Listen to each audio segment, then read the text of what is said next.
سلام كلهم كبرات تخطيتين هاي الري انفستين كمون رحوس حدش عمت إن تمننا بمجمر تاجن دمسي نحر سمع الله خينو صبق دمسي سمع على لكم حد صحف لي ويد ما نحر دمسي سمع الله خينو لو ما أنتي مسازيو أقداسي زخنا سب وي حدا خبتي ብዙሓት ሰባት ወይ ድማ ብዙሕ ግዜ ክንፅበዮ ፀናሕና ብዛዕባ ናይ ኣብ ፋይናንስ ወይ ድማ ኣብ ገዛውቲ ዘለና ኣራርኣ ከመይ ዝመስል ገዛ ከመይ ገና ንገዝእ እንታይ ዝመስል ዝብሉ ብምሉኦም ክንከይድ ኢና ግን ቅድሚኡ ግን ሓደ ሰብ እንድሕር ኣብ ኮመንት ፅቡቅ ስማዕ ኣሎ እንተልካኒ ዳውድ ቢግድ ፊልሞን ፅቡቅ እንድሕር ስማዕ ኣሎ ኮይኑ ፕሊስ ሓደ ሓደ ፀሓፉ ለሞ ወይ ድማ ይስማዕ ኣሎ ድምፂ በሉ ለሞ እቶም ኣብ ዩቱብ ኣብ ቲክቶክ ወይ ድማ ኣብ ፌስቡክ ኣብ ኩሉ መዳያት ናይ ሶሻል ሚድያ ወይ ድማ ማሕበራዊ ሚድያ ትካተሉና ዘለኹም እንኳዕ ብሰላም መፃኹም እንድሕር ስማዕ ኣሎ ኮይኑ ፕሊስ ሓደ ሰብ ኦልሬዲ 15 ሰባት ላይፍ ኣትይኹም ኣለኹም ቬሪ ጉድ ድምፂ ፅቡቅ ኣሎ ማለት እዩ ሶ መጀመርታ ዳኒ ሓወይ እንኳዕ ብሰላም መፃኻ let me introduce ዳንኤል ማለት መብዛሕትኩም ትፈልጥዎ ኢኹም ዳንኤል ማለት ሓደ ካብቶም ኣዝየ ዘንቆ ብቀረባ ዝፈልጦ ዓርከይ ኮይኑ ከምኡውን ክልተ መፅሓፍቲ ኣዝየን ኣገደስቲ ዝኾና መፅሓፍቲ ዝፀሓፈ ምልቃቅን ከምኡውን ንስኻ ሓንቲ ካብ ብዙሓት ኢኻ ትብል ከምኡውን ናይ ፋይናንሻል ኤዱኬተር ኮይኑ ወይ ድማ ኤጀንት ኮይኑ ላይሰንስ ዘለዎ እዩ ሕጂ ድማ ኣብ ሰዓት እዚ ኣክቲቭሊ ኢንጌጅ ዝገብር ዘሎ ወይ ድማ ዝሰርሓሉ ዘሎ ድማ ኣብ ኢንሹራንስ ኢንቨስትመንት ከምኡ ከዓ ኣብ ተመሳሳሊ ግዜ ከዓ ናይ ሪል ስቴት ኮይኑ ከዓ ብዝያዳ ነብሲ በዓል ከጋልፀልና እዩ ሪሌተር ወይ ድማ ላይሰንስ ናይ ሞርጌጅ ኣውፅኡ ገዛውቲ ከመይ ጌርካ ትገዝእን ከመይ ጌርካ ትሸይጥን ዝብል ድማ ኣብዚ ዓውዲ ድማ ይስፍሕ ዝበለሉ ማለት እዩ እቲ ካሊእ ዝገርመኒ ወይ ድማ ደስ ዝብለኒ ነገር ናይ ዳንኤል ንሕር ክገልፀልኩም ኮይኑ ዳንኤል ኣብ ዓመት ኣይደኖ ሜቢ ከየውሕዶ ካብ 20 ክሳብ 30 መፅሓፍቲ ኤቭሪ የር እናንበበ ዝኸይድ ሰብ እዩ ማለት እዩ ሶ ብካሊእ ኣዘራርባ ብዛዕባ እዚ ንዛረቦ ሲ ዕሙቕ ዝበለ ጥራይ ዘይኮነስ ኣዝዩ ትሕቲ ዕምቀት ዝኸደ ፍልጠት ዘለዎ ብዛዕባ ገንዘብ ብዛዕባ ሞርጌጅ ብዛዕባ መብዛሕትኡ ፋይናንስ ዝበሃል ኣብ ካናዳ ማለት እዩ ሶ ዳኒ ሓወይ ዕድመ ክቢርካ ስለ ዝመፀኻ ናብዚ ቻነል ብስሜን ብስም ኩሎም ተኻተልትን ርሑስ 10 ዓመት ናበልኩም ከዓ ብሰላም መፀኻ ስለቲ ግዜኻ ድማ የመስግን ምናልባት ዘይፈልጡኻ ገለገለ ክህሉ ስለ ዝኽእሉ ሓደ ክልተ እምበር ኮዳርጋ ዘይፈልጠካ ሰብ ኣሎ ኢለ ይግምትን ገለ መኒ ዳንኤል ሕፅር ኣቢልካ ትትላለየና እሞ ድሕሪኡ ናብቲ ናይ ሞርጌጅ ጉዳይና ክንከይድና ማለት እዩ بدعم تبو ما خلى حوي سوري حتى كذي أبزني راسني أوكي سو تي ما خلى حوي يغني لي خبير كاس لزعد مكاني بتاع بدسيلني كبرت هبلي سميراني بيتروسيس بهال صحافي كل تم صحافي نسخة حدا هبو زحات كم ودما زي أكالي تاني زي من لقاء مالتي نسخة حدا هبو زحاتها مساير لان لو معنتي أجن بزع فاينانس لنزارب فاينانس قدر سوات جن إذا متصحف زي ناي فاينانسيا من اللغة يعتبر صحفنا إذا قلت متصحفي كمر ما حجي أب كالجار خوينا بس أب ريل ستين and insurance نتفاعل لهم عليه بحتى زبالة. I think نلو ما عند على ناقم زع finance مثلا النيرو أنا كله ما عندي تقرنيا متصحف كان بتعني حياة تقرنيا في مهارة أني حسي ما سن بالقسم بزعبا زيادة الجبر زعل الله أخلي حوله ما عندي. جبرنا سجن بالي بارتون جبرنا خلنا سجن بالي so حدنا نحوي بزيارة بتنا مورجج بعد وانا فاينانس كامبري أنا قرنت علي what is the زوج حسابات ميس أندرستور وين ما كيجا ردي زلوا مورجج أنت ما بالكانير حد خبتي عندي حسابات بفلاب كندا ብዙሕ ሰብ ገዛ ይገዝኡ ብዙሕ ዓዲ ኣክሽን ኖት ኣብ ካናዳ ጥራይ ዘይኮንስ ኣብ ኣሜሪካ ኣብ ካናዳ ኣውሮፓ ማለት እዩ ሓደ ካብቲ ዝዓበየ ሚስ ኣንደርስቶድ ወይ ድማ ጌጋ ርድኢት ኣብ ናይ ሞርጌጅ ብሎሲ እንታይ ምኾነ ነይሩ ትብል ወይ ድማ እንታይ ካብ ተመክሮኻ ካብ ዝረኣኻያስ ዝዓበየ ሰባት ኣብ ሞርጌጅ ዘለዎም ጌጋ ርድኢት እንታይ ምብልካ ነርካ ቁጥሪ ሓደ I think ብከምዚ ንኽንሪኣ ቀዳመይቲ ጌጋ ንዓይ ትረኣየኒ ማለት እዩ ሰባት ሞርጌጅ ኤጀንት and real estate agent ኣይፈልይዎን ክልቲኦ ሓደ ዓይነት ኮይኑ ዝመስሎም ኮይኑ ዝስማዕኒ ካልእቲ ግን ብዛዕባ ሞርጌጅ መጽናዕቲ ዘይገብሩ ምዃኖም ካንት ዛዕቢ ጌጋ ኢሉ ያመ بزعب مرجي مجمع بيوتنا أتينك تزعبي بيرسونال خريجة خلوخسي أب كندا مثلا نحكي نوصل كنا أتزوج حدا درجة حبسة 600 شح 400 شح 500 شح دولار لعلي في فانكوفر كمون أب تورونتو نحط جزء خنجا 700 دولار مليون 2 مليون درجة هتجزاوتو مالتي نحر حادث بكسب كندز زعبي وين ما زعبي أبي وتو ديسيجن دوزلو وسانو دوزلو إنفستمنت نحر كوينسي سلامتاي بزعبو خمار جزء دي وستي لك حسب وارس انتاي تيصقم وي انتاي تبدهون ساعات ابزي تشالنج خونم زلس انتاي تيصقمو ناتسي زبو مولان بحريناتي زبزح ميتاوي انفستمنت نعمل 10 10 حاب ستوك ماركت ديو اب بزنس تو افريقيا جن ام مورجج تزعبي وفري نغبرو لي نامسلني حاجه يس سلامتاي بزعبو زين مهار وين ما سبات بزعبو سي كمهارو زي دولي سلامتاي لك تحسب نعي حتى ما خلى حويناي بز ملتي بلي نايز حتى زين لمن ده مسلكا حانتي فيديو صريح له نابنت كتمرعون دحر دلي خاسي بزعوات متعمد خاص متنعت تقبري خايله مش حج من البات تعمد كل خون خلي تمرع زبزح ناي مورجيج كاس على عدمنا ناي مورجيج اب كندا خاص على ساعمتي سلازي بزعواتي تاتو زل خار حركه اكيداني ها كوميتمنت ليتر سلاز خونه سلات فرم كان 30 عمت نتجزا سلتجزو بزح متنعت خغبرلو لو اي ثينك سبات كنا اغلى بيلوم يري وي مسلاني بكستاي سلاز رخ يكون دايتي كابتيناي كرايس اللي زرخ يكون اندا تخارخا ገንዘብ እንዳخفل كتنبريخا ان مورجيج كاخوم يزبل كاوز مصي مسلني ግን اي ثينك تزعبي مصنعت خغبرل زلون تزعبي ገንዘብنا ጉልበትና ዝወስድ ካኒ ሞርጌጅ ስለዝኾነ ወይ ድማ ገዛ ስለዝኾነ ተዛዕቢ ኢንቨስት ንገብሮ ነገር አው ስለዝኾነ ወይ ድማ ናይ መጀመርታ ተዛዕቢ ኢንቨስትመንት ንገብሮ ኣብ ገዛ ኾነ ይኽእል ስለዚ ብዛዕቡ ሲ እኩል መጽናዕቲ መውሰድ ቅድሚ ገዛም ግዛኻ ዝብል መረዳእታ ይዘለኒ yes ولا نعيكم كل جي حتى تخونن حق حش منات متان تلك نسي ناي 300 400 500 شح ابن 9 مليون دولار انفستمنت حرت تكبر كينغاس بزعبو كم ترى كالاي منالبات نقدر ما قدنا نزارب لاينا بزح سبالو اب بقصرن حرمصينا باز كال نقدر خوني جن داني كم بعال مويا تزلخات مويا امونغو مكراين امونغو حجي جلسات حتى مسلم كتكارو دي حاش كتغز غزا يبل خمالتي اوتوماتيكلي حجي what would you say of course ناتو benefit كله خلي جن نزي average سوي ما نزلوا ما أنت بزع مورجيج سمع زلوا حدش نكندا ديو وي مورجيج جزيو بزح فلتو زي بلودي وي ما مورجيج جز حسب زلوا وي ما جزا خاتو كجز حسب زلوا وي ما ري فاينانس قبل زلوا سب مكرايدو يحايش وي ما مجزع حج شياطاي اندي مجزع يحايش يخبل انا ما لا بعين انت يزبال تمتيخا بعين مشات تمتيخا زخون سب معاسيو رايت تايم تتواهيلو شياطاي تخون كحجي خاتم عندن مكرايد يحشكا مجزا مكرايد يحش مجزا تلك انا حد شياطاي كاني ويا ما تاي كان انت يخبل برقت جزا مجزا كبلي جن مسكلته ነገር ክንሪኦ خلينا ادب ابا خايز مركز نسخه دلي خا انت نسخه دلي خا زلخه علامه سنتايو اتزلكا باجت كنتايو حجي اندحرد ازلكا باجت تايت كوينو ወይ ድማ እዚው ዝናትካ ዘለካ ገንዘብሲ ውሑድ ኮይኑ ሞድማ ከም ትዝድለ እንድሕር ኣታው ዘይብልካ ኮይኑ እንድሕር ኣብ ቁጠባት ፀበካ ኮይኑ ምናልባት ምክራይ ሓሽ ክኾን ይኽእል እዩ እንድሕር ደሓን ዝኾነ ኣታው ለካ ኮይኑኻ ምግዛእ ሓሽ ክኾን ይኽእል እዩ ማለት እዩ ስለዚ ኣብቲ ሰብ ዝሙርከስ ኣባኻ ኣብ ዳይስ ባላ ኣይኮነን ዓይናይ ሓይሽ ትብሎ ነገር የለን ግን ኣብቲ ንስኻ ኣቐሚጥካ ዘለኻ ነገር ይሙርከስ ማለት እዩ ግን እንታይ ዝብል እምንቶ ለን ምስለካ ድሒረ ዝተረዳእ ኽዋ ነገር ኣብ ዓመታት ምስለካ ገዛ ምግዛእ ወይ ገዛ ምግዛእ ሲ ንሰባት ሲ ሞር ሓላፍነታውያን ይገብሮም ይዝብል እምንቶ ካለን ኣብ ልዕሊ እንታይ ዝባል ናይ ክራይናቱ ብልጭ ኣለዎ ናይ ምግዛእ ብልጭ ኣለዎ ግን ድማ ናይ ምቁጣብ ፀገም ዘለዎ ሰብ ተኮይኑ እዚን ገዛ ምግዛእ ሞር ሓላፍነታዊ ይገብሮ ይለያ ዝኽፈል ኣለኒ ኢልካ ብርእስኻ ስለተኣምን እንደገና ኸኣኒ ዝውንኖ ነገር ኣለኒ ኢልካ ስለተኣምን ሞር ዝበለፀ ነገር እንዳፈተሽካ ትኸይድ ትዝነበረካ ኢንካ ኣታውስ እኹል ኣይከውንን እሞ ሽዑ ክትሓስብ ትጅምር ከ ዝብልካ እምንተለኒ ባኸላ ሓው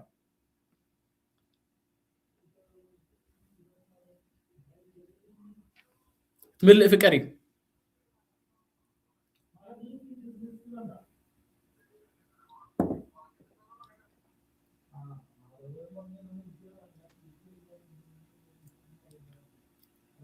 سامعك يا لو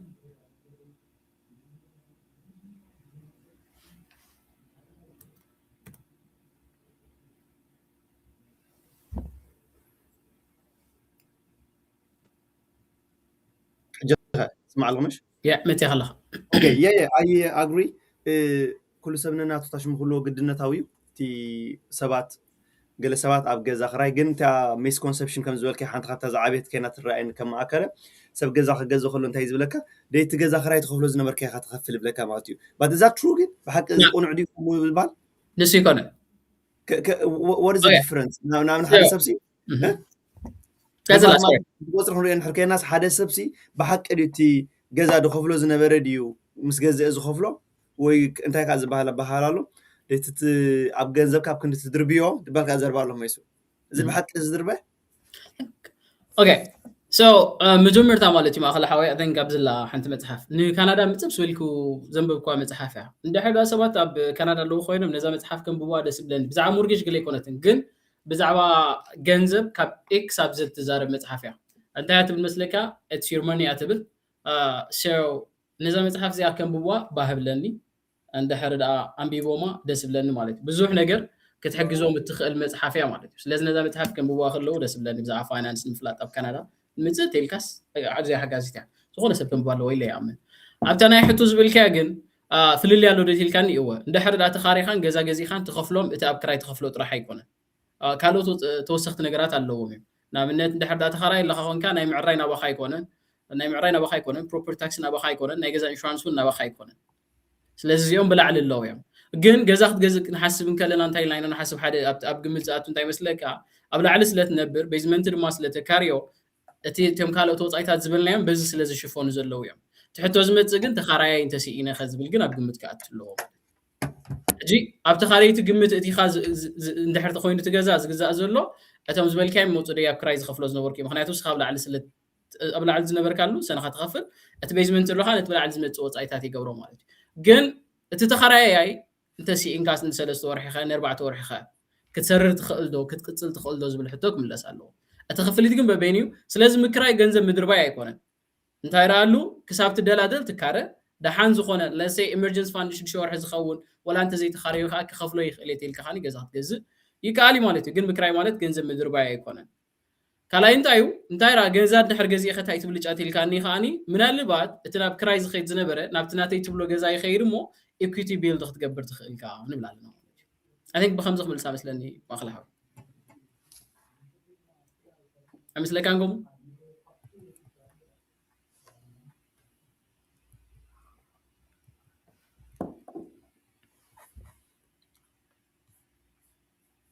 أنا ما أخلى مونغو غريب إني خير على مسلاني no just الله خداني نبيك خي نعها غريب ولا نبيك خي so سلازسي بحضر زبالسي مكراي I think سمع له هذا المسجد دمسي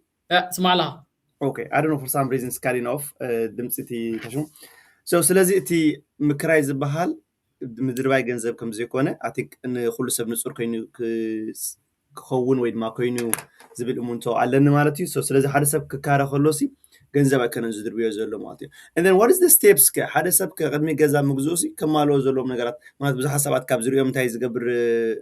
نعمت finance كنا تفكر لك حد خبتي جزا خلو أبتاني مود أتا جيزيم زعبا كريدت سكورم تشيكس قبرو أبتاني مود أتا جيزيم شو دام 10 شخبتي 10 شخبتي 15 دولار كابتي دمس مالتي سو حدا سب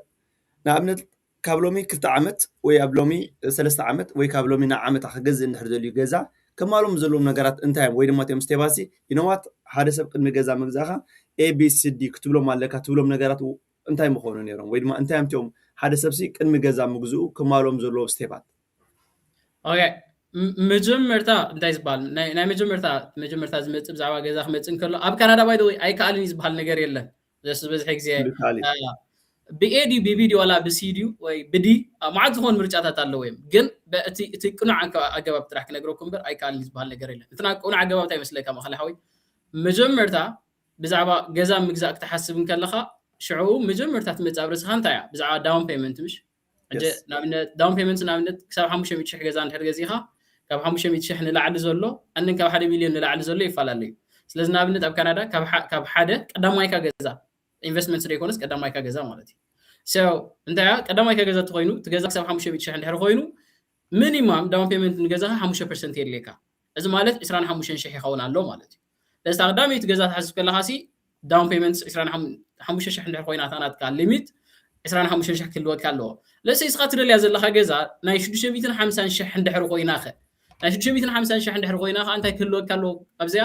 ኦኬ ናይ 500 ሽሕ 5% ናይታ ብላዕሊ ዘላ 150 ሽሕ ከዓ 10% ካብ 500 ሽሕ ክሳብ 1 ሚልዮን እንድሕር ኮይኑ ነተን ብላዕሊ ዘለዋ 10 ስለ ዝኾነ ስለዚ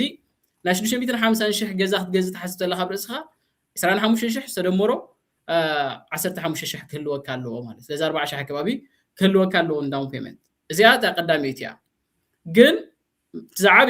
ኢንቨስት ትገብሮ እሰን ስለ ዝኾና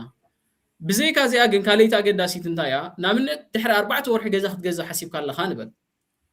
ካብ ድሕሪ 4 ወርሒ ዶክሜንትኻ ምእራይ ሕጂ እንታይ ይበልፅ ወይ ድማ ኢንትረስት ምውድዳር ሎማዓንቲ ፕሪ ኣፕሩቫል ሌተር ዝበላሉ ክንመፅእ ስለ ዝኾነ ሎማዓንቲ እንታይ ክትገብር ትኽእል ኢኻ ሎማዓንቲ ሞርጌጅ ኣፕላይ ክትገብር ትኽእል ኢኻ ሎማዓንቲ ማለት ሕጂ ንምንታይ ዝጠቕመካ እንተኢልካኒ ሎማዓንቲ እንድሕር ዳኣ ናይ ሞርጌጅ ኣፕላይ ጌርካ ወይ ድማ ኣፕሊኬሽን ጀሚርካ እዮ እንታይ ይሕግዘካ ኢንትረስት ሬት ሎሚ ኣብዛ ወርሒ እዚኣ ሎማዓንቲ 3.2% ሰለስተ ተይቦም ኻ ድሓን ክትዕመልና ማለት እዩ ሰለስተ እንተይቦም ኻ ኣብ 4 ወርሒ ኻ ገዛ ክትገዝእ ፕላን እንተለካ ኮይኑ ነት ዳውን ፔመንት እንዳኣከብካ ንኽትፀንሕ ሎማዓንቲ ነታ ኢንትረስት ሬት ትሕዛ ከም ዘለታ ብሰለስተ ነጥቢ ሽዑ ገሊኦም ባንክታት እንተይሰዓ መዓልቲ ገለ ድማ ን120 መዓልቲ ይሕዛልካ እየን እታ ዘላ ኢንትረስት ሬት ሽዑ ን120 ለሰይ ን4 ወርሒ ንሕዛ ን120 መዓልቲ ኣብዚ 120 መዓልቲ ገዛ እንድሕር ገዚእኻ በታ 3.2% ትገዝእ ትኽእል ኢኻ እንድሕር ኢንትረስት ሬት ንላዕሊ ኸይዱ ሕጂ ንኣብነት 5 በፂሑ በታ 5 ይኮንካ ትገዝእ በናይ ኢኻ ትገዝእ እንተኢልካኒ በታ 3% ዋሂብካ የረልካ ኢኻ ትገዝእ ሕጂ እዛ 3% ን120 መዓልቲ ውሕስነት ትበካ ኢንትረስት ሬት ሓፍተ ኢሉስ ብኣኣ ንኽትገዝእ ኣብዚ መንጎ 120 መዓልቲ ኢንትረስት ሬት ንታሕቲ እንድሕር ወሪዱ ከዓ ክትቅይር ፍቀደካ እዩ ማለት እዩ ንላዕሊ ተኸይዱ በታ ዘላ ትገዝእ ንታሕቲ እንተጎዲሉ ግን ክትቅይር ፍቀደካ ስለዚ ኣቐዲምካ ቅድሚ 4 ወርሒ ክጅምሮ እውን ብዛዕባ እቲ ፕሪ ኣፕሩቫልስ ኣገዳሲ ማለት እዩ ኣገዳሲ እዩ ምክንያቱ ኢንትረስት ሬት እንድሕር ዳኣ ወሲኹ ድሓር ከይት ኣብ ለዮ ሰለስተ ነይራ ዋላ 3.2 እንድሕር ኮይና ኣብ ሞርጌጅ 0.2% እንድሕር ኮይና ናይ 500 ሽሕ ክበዝሕ መዓልቲ ዝኸውን ስለዚ ኣብ ክንዱ 4 ወርሒ ቅድሚ ከሎ ሒዝካ ክትፀንሕ ትኽእል ኢኻ ናይ ፕሪ ኣፕሩቫል ሌተር ማለት እዩ ስለዚ እቲ ሓደ ሰብ ቅድሚ ምግዝኡ ካሊእ ኣብ ምስኣ ዳሕራይ ብዝያዳ ከም ዝበልካዮ ነቲ ናይ ኢንትረስት ይኹን ነቲ ዲፕ ዝኾነ ክንከዶ ንኽእልና እቲ ኣዝዩ ኣገዳሲ ዝበሃል ቅድሚ ነቲ ኳሊፋይድ ንምዃን መቸም ኣብዚ ዓዲ ሓደ ሰብ $100 ስለ ዘለዎ ቆለሳደ መፅኡ ኢሉ ገዛ ገዝእ ክኽእል እዩ ማለት ሕጂ ከም ዝበልካዮ ኣብዚ ካናዳ ዘይከኣል ነገር የለን ዘሎ ዘረባ ግን ባይ ደ ወይ ዝኽሉ ንዛረቦ ብዚ ጀስት ንዲስክሌይመር ጀስት ንዲስካሽን ከምኡ ከዓ ንትምህርቲ ዳኣ እምበር ከምዚ ስፔሲፊክሊ ንክስቶ ዝግዛእ እዚኣ ትግዛእ ወይ ኣብ ስቶክ ማርኬት ኣዋፍሮ ወይ ከዓ ኣብ ገዛ ኣዋፍሮ ይኮነ እቲ ቀንዲ መልእኽቲ ማለት እዩ ምክንያቱ ንምንታይ ኩሉ ሰብ ነናቱ ሲትዌሽን በበይኑ ሰብ ዝኾነ ማለት እዩ ገለ ሰብ ኣብ ቀረባ ኣሎ ገለ ሰብ ብዙሕ ገንዘብ ኣለዎ ገለ ሰብ ውሕድ ገንዘብ ኣለዎ ናይ ዝተፈላለየ ሲትዌሽን ወይ ድማ ኩነታት በበይኑ ስለ ዝኾነ ፋይናንሳዊ ምክሪ ከም ዘይኮነ እንድሕር ብልክዕ ፋይናንሳዊ ምክሪ ዘለኹም ኣይ ቲንክ ዳንኤል ሓደ ኣለኩ ክሕግዘኩም ምኽእል ኣብ ካናዳ እንተለኹም ሪሌተር እዩ ሶ በቲ ናቱ ላይሰንስ ኣብ ካናዳ ክትገዝኡ ገዛ ትሓስብሉ ግዜ ወይ ድማ ትውስንሉ ግዜ እንታይ ዘዋፀኩም ከመይ ዘብለኩም ኮንሰልቴሽን ከብለኩም ይኽእል እዩ ማለት ወይ ድማ ክህበኩም ይኽእል እዩ እነን ብኡ ገይርካ ክሳብቲ መወዳእታ ክሕግዘኩም ይኽእል ማለት ካልእ ፋይናንስ ተደልኹም ከዓ ከምኡ በብናቱ ወገኑ ማለት እዩ ሶ ዳኒ እንታይ እቲ ቀንዲ ኣገዳሲ ዝበሃል ባህሪ ሃቢት ወይ ድማ እንታይ ዓይነት ቢሄቨር ክህሉ ዘለዎ ምክንያቱ ኣብ ካናዳ ገንዘብ ስለ ዘለካ ጥራይ ገዛ ትገዝእ ማለት ኣይኮነን ኣይኮነን ዶ ገዛሲ ወላ ማኪና ክትገዝእ ከማንሲ ቀዳማይ ዝሓቱካ ስቴፓት ኣሎ ሶ what is ኣየናይ እቲ ቀንዲ ኣገዳሲ ዝበሃል ሓደ ሰብሲ ኢኖዋት ኣብ ፋይናንሳል ሃቢት ከም ዝኽልዎ ኣለዎ ኣብ ሞርጌጅ ስሙዝሊ ማለት ስሙዝሊ ንብል ዘለና ሕጂ በቲ ቁኑዕ መገድን በቲ ውሕድ ኢንተረስትን ከፊሉስ ከኣቶ ንሕር ኮይንስ ዋትስ እቶም ዝበለፁ ዝበሃሉ ልምድታት ክህልዎ ዘለዎ ኣብ ፋይናንስ ናቱ ኦኬ ሶ ናብኣ ምዃና እታ ናይ ዳውን ፔመንት ከበምፃና let's say ናይ ዳውን ፔመንት ገንዘብ ማእከል ኣለኻ ኣነ ገንዘብ ዘይብለይ ክኸውን ክእል ሕጂ ማእከለ ገዛ ክትገዝእ ፕላን ይብልካ ሕጂ let's say ወይ ድማ ኣነ ካሽ ህልዎን ክኸውን ክእል እዩ ብዝተፈላለዩ መንገዲ ማለት ግን ንስኻ ንዓይ ጊፍት ክትበኒ ትኽእል ኢኻ ገንዘብ ንዳውን ፔመንት ዝኸውን ሕጂ ከመይ ትሰርሕ መስለካ እቲ ገንዘብ ንዳውን ፔመንት ዝኸውን ኣብ ኣካውንት ናትካ ን9 መዓልቲ ክፀንሕ ኣለዎ ሶ ናይ 9 መዓልቲ ባንክ ስቴትመንት ከተምፅእ ስለ ዘለካ ማለት እዩ ሕጂ እንድሕር ገዛ ክትሓስቡ ክትገዝኡ ሓሲብኩም እሞ ገንዘብ ድማ ፋሕ ዝበለ ምስ ሰባት እንተለኩም ኮይኑ ኣብ 9 መዓልቲ እንድሕር ኮይኑ እቲ ገንዘብ ትራንስፈር ተዘይገበርካዮ ትምረፅ እዩ ምክንያቱ ንምንታይ መስለካ ትራንስፈር እንድሕር ጌርካዮ ኣብቲ 9 መዓልቲ እቲ ባንክ እንድሕር ዘይተራእዩ ትራንስፈር ተገይሩ ካበይ መፅእ ዝብል ኣሎ ኣብ ክንዱ እንታይ ክትገብር ትኽእል ኢኻ ማእከለ ንዓይ 40,000 እንድሕር ኮይነን ኣብ ኣካውንትካ ድማ ፅቡቅ ትሰርሕ እንተለካ ኮይንካ ፅቡቅ ኣታዊ እንተለካ ኮይኑ ሴቭ ዝተኾነ 40,000 እንተለካ ኮይኑ እንታይ ትገብር ንዓይ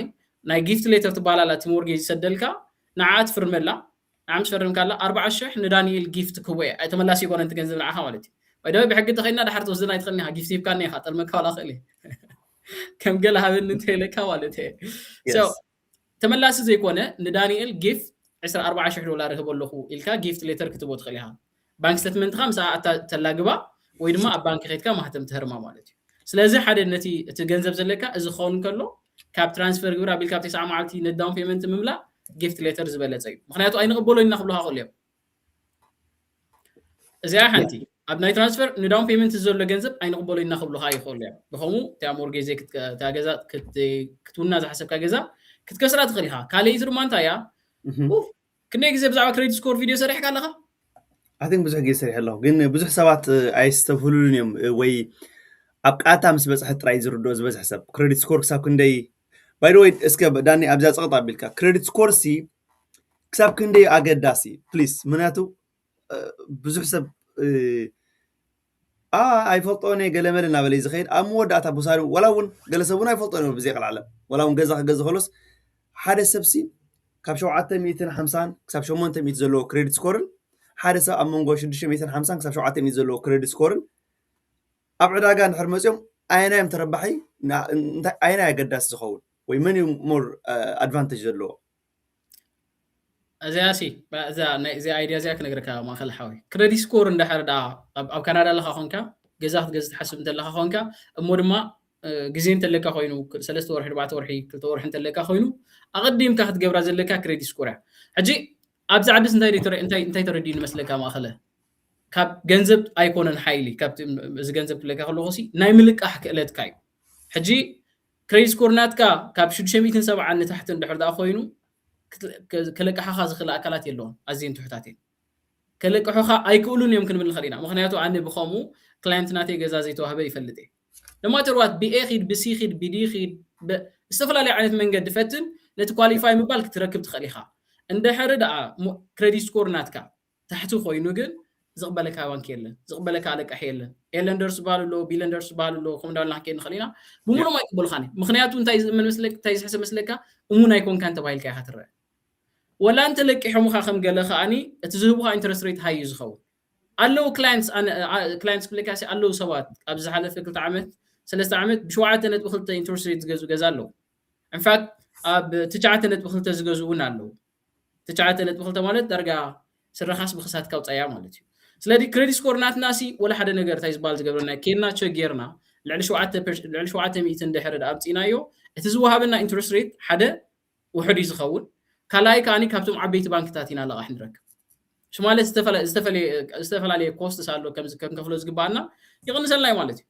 ክሬዲት ስኮር ናትና ትሕቲ 700 እንድሕር ኮይኑ ግን ኣደኖ ወላ ኣብ ካናዳ ዘሎ ዝለዓለ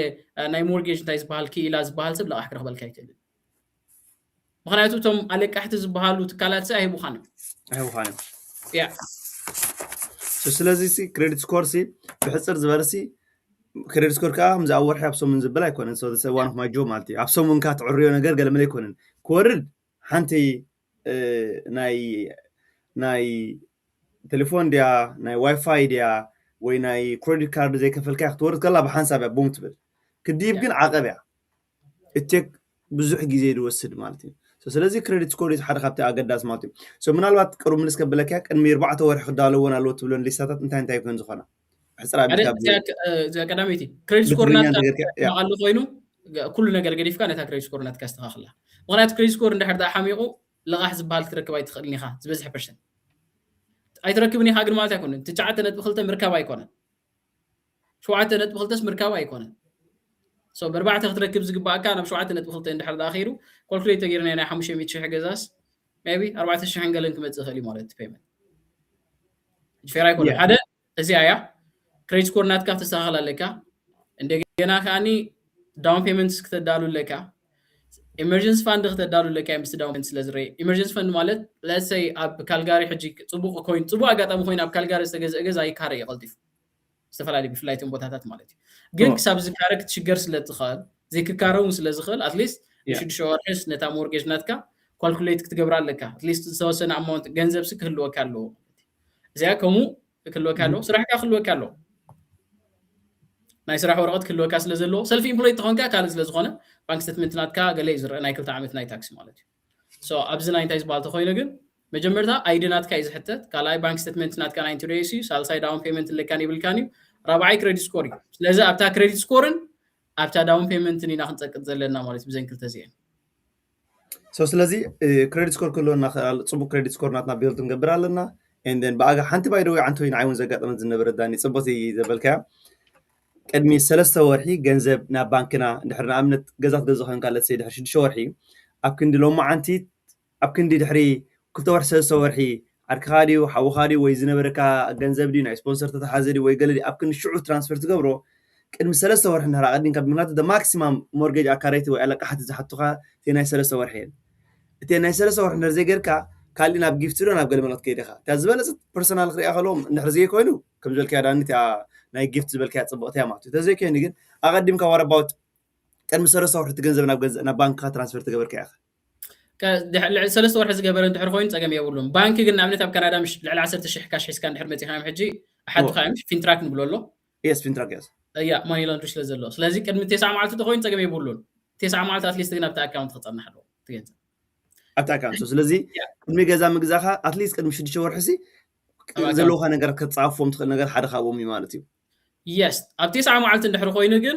ትራንስፈር ዘይምግባር ተመራፂ ጊፍት ሌተር መጽሓፍ ይብረጽ او 9 معات نحركين يا سيا 9 معات نهار اخيلا that's absolutely no by the way guys كساب حجي زريو دلهم بروجرامات نهار ازيا قداس كون كروكمو بليز 225 سبات لهم اب كل سوشيال ميديا مالتي حنت دقمو سلو ناب كل سب شير غورو منات بزحات سبات جيجا رديت وسيدوم اشحا دولارات سلز خسرو مالتي بفلاي كندا حق حاج كدري اخلها جيزا كتشط حدا بحالال دنا حول is it true personal كري اخلو امنوت against ገዛ ግን ከአብተማሳሊ ጊዜ ገዛ በስማርት ወይ እንተ ዘይገዚ ኻዮ it just nothing you just losing money ኢለ ዝኣምን ማለት personally maybe we can argue ጸገም ባህል ይብሉን it can be disagree ከሆንት ወይ ኻው ማለት ተማዕቶ ደጋ ገዛ ግን በስማርት ወይ እንተ ዘይገዚ ኻዮ it doesn't matter ወላ $500 ገዚ ኻዮ ወላ $400 ተኸስብካሲ still ክሳራ ኮይኑ ይስማዓና አይ ከመይ ደልካና ሓደ ኻጉስ ቀዳማይ ንዓይ ዝኣምኑ እንታይ ገዛስ ክትገዝእ ከለኻ ክትኸስብ መር ክትሸጦ ከለኻ እንት ትኸስብ is that true مناتو زبز حسب interested هاي كرن حرجزي خايو again in the her نعم unfortunately اب كندا every 5 years maximum من الرينيو كنقبرو زلنا من اب يو اس صراحه مش عام 3 عامات يوم لوك تقبرو which is beautiful مالتي بحدا بيرسن غزيهم 15 عامات مولو 3 عامات مولو لوك يقبرو او يا اب يو اس يا 3 عامات غلا اوكي فلتاني اب يو اس but Canada is kind of من socialism كل سنه عنده it's kind of he's right actually when كان بفلا بغزا مسخنات حجين عربت سمارت وين تزيق كم زبلو انا خان امت كريدت كورنات كاديو تيناي سرح خاديو نكال بفلا سيلف امبلوي نحركين كها ازيو اتراريم زغبرو سلازي جي حدا سبسي كربح نحركينو خاب غزا ويد ما ينوات غزا the right way كتغزو زلكا مقدس just come to traditional way ابز طعمك كاغلمل زي كونسي استراتيجي غير كاتغزو كلخايو تمراص الى زامنا نماتي so what is the strategy اربعه كغبرو زخل حدا سبسي انوات اب غزا انفست غبر دلين تيلسي ابزغون ساعات كيلو غزيك منات انا نام تابز حلف 5 عام زوج سبات አሉ ዋጋ like $80 $90 ዋጋ ጎዲሉ ጠጣ ዶር ሰባት አሉ and then ካሎት ሰባት አጋዝ ገዙ ኻዝ ኸሰው ሰባት አሉ so from your ካፕትናት ከተሞክሮ አይናይት ስማርት ወይ ገዛት ገዛሉ ትኽእል መገዲ ወይ ድማ ገዛት ገዝሲ መክሰባዊ ዝገብሮ ነገራት አይናይ መገዲ ከተሐሰብ so አንዳይዝ ባል ኣብ ማእኸል ሓዊ እንታይዝ ብርኢት አለን መስለካ ናይ ገዛ ሓንቲ ናይ ገዛ ሓንቲ ጽብቕት ነገር ኣላ ንሳንታይ መስለካ ኣብ ካናዳ ብዘይካ ናብነት ኣብ 2020 ዝገዙ ሰብ ገዛ እንተሪኢኻ ሕጂ ኣብ ካናዳ ኣብ ካልጋሪሲ ዳብል ኮይኑ ኦልሞስት ገዛ ዋጋ ማለት እዩ ሽዑ 350 ዝነበረ ገዛውቲ ሕጂ 600 ኮይሎ ሶ ኣብታ ድሕሪ ኮቪድ ዝነበረትላ ግዜ ምስ ኮቪድ ዝገዙ ሰባት ተዓዊቶም ኣብ ካናዳ ሕጂ ካብኡ ወፂና ግን ኣብ ሪሰርች እንድሕር መፂና ናይ ገዛ ሓደ ጽቡቕ ነገር ኣሎ ከምኡ ደይ ክንከስብ ንኽእል ኢና ግን ሓንቲ ጽቡቕ ነገር እንታይ መስለካ ገዛ ብሕጊ 72 ሩል ኦፍ 72 ወይ ድማ ኮምፓውንድ ኢንትረስት ተጠቒምና ናይ ኣብ ካናዳ ገዛሲ ዓመታዊ 3% ወይ ድማ 4% ግሮዝ ይገብር ይዝባሃል በታ 3% ንኺዳ በታ ዝወሓደ ሕጂ እንድሕር ኸይድና ኣብ 24 ዓመት እታ 500 ሓሳብናላ ገዛ ናታ ዋጋ 1 ሚልዮን እዩ ዝኸውን ኦፍ ኮርስ ማዓት ዝኾኑ ነገራት ኣለዉ ዝኸፈልናላ ግን ቫልዩ ናይታ ገዛ ኣይትጎድልን እያ ነቲ ኢንፍሌሽን ታይራትልናላ ነቲ ዝቕባበስ ቀቲራትልናላ ክንብል ንኽእል ኢና በዚ ብዓይኒ ኢንቨስትመንት ብዓን ሓንቲ ገዛ እንድሕር ዳርኢና ማለት እዩ ካልኣይ ከምቲ ዓንተ ዝበልናዮ ኮሚትድ ትገብረናላ እንድን ኮሚትድ እናገበርና ኻኒ ኢኩዊቲ ቢልድ ንገብር ኣለና ኢኩዊቲ ቢልድ እናገበርና እንድሕር ኸይድና ናይ ምልቃሕ ሓይልናትና ኸ እንዳዓበየ ይመፅእ ንብል ኣለና ማለት እዩ ግን ሰባት ኣብ ካናዳ ገዛት ግዝእ ከለኻ ዝተማሃርኩ ነገር እንታይ እዩ ኩሎም ነገራት ዝሰኻኸሉ ይኽእሉ እዮም ገዛ እንዳገዛእኻ ከለኻ ክሬዲት ስኮር ናርካ ግን I don't know ከድሕነካ ዝኽእል ኣካል የለን so ta credit score ሓደ ራኹም ምክንያቱ ሪኤዮ ኣብዘን ዝነበራ መዓልቲ ግዜ ሲ ሪኤዮም ስለ ዝነበርኩ ክሬዲት ስኮር ናይ ሰባት ታሕቲ እንድሕር ኮይኑ ኣብ ሞርጌጅ ኣፕሩቭ ክበሃሉ ዘሎ ተኽእሎ ኣዝዩ ፀቢብ ይኸውን ወይ ድማ ኢንትረስት ሬት ሃይ ስለ ዝኸውን ማለት እዩ ኩሎም ነገራት ክዕረዩ ይኽእሉ እዮም ክሬዲት ስኮር ግን ባዕልኻ ጥራሕ ኢኻ ተዕርዮ ካልኦት ሰባት ክሕግዙኻ ክእሉ እዮም ክትዕርዮም ሳ ግን ናስኻ ኢኻ ትዕርዮ እዚኣ ካ እንታይ መስለካ ነታ ዝብልካኒ ንሞርጌጅ ሓደ ካብቲ ዘፀበቓ ነገር እንታይ እንትልካኒ ባጀቲን እዩ ዘፀበቓ ባጀቲን ጥራሕ ኢኻ ፀበቓ ዝኽእል ምክንያቱ ባጀቲን ካ ከምንታይ ዝመፅእ ትልካንሲ ካብ ስነ ስርዓት እዩ ዝመፅእ ነው ብስነ ስርዓት ምቁጣብ ብስነ ስርዓት ምኻድ ብስነ ስርዓት ከኣኒ ክሬዲት ናትካ ምኽፋል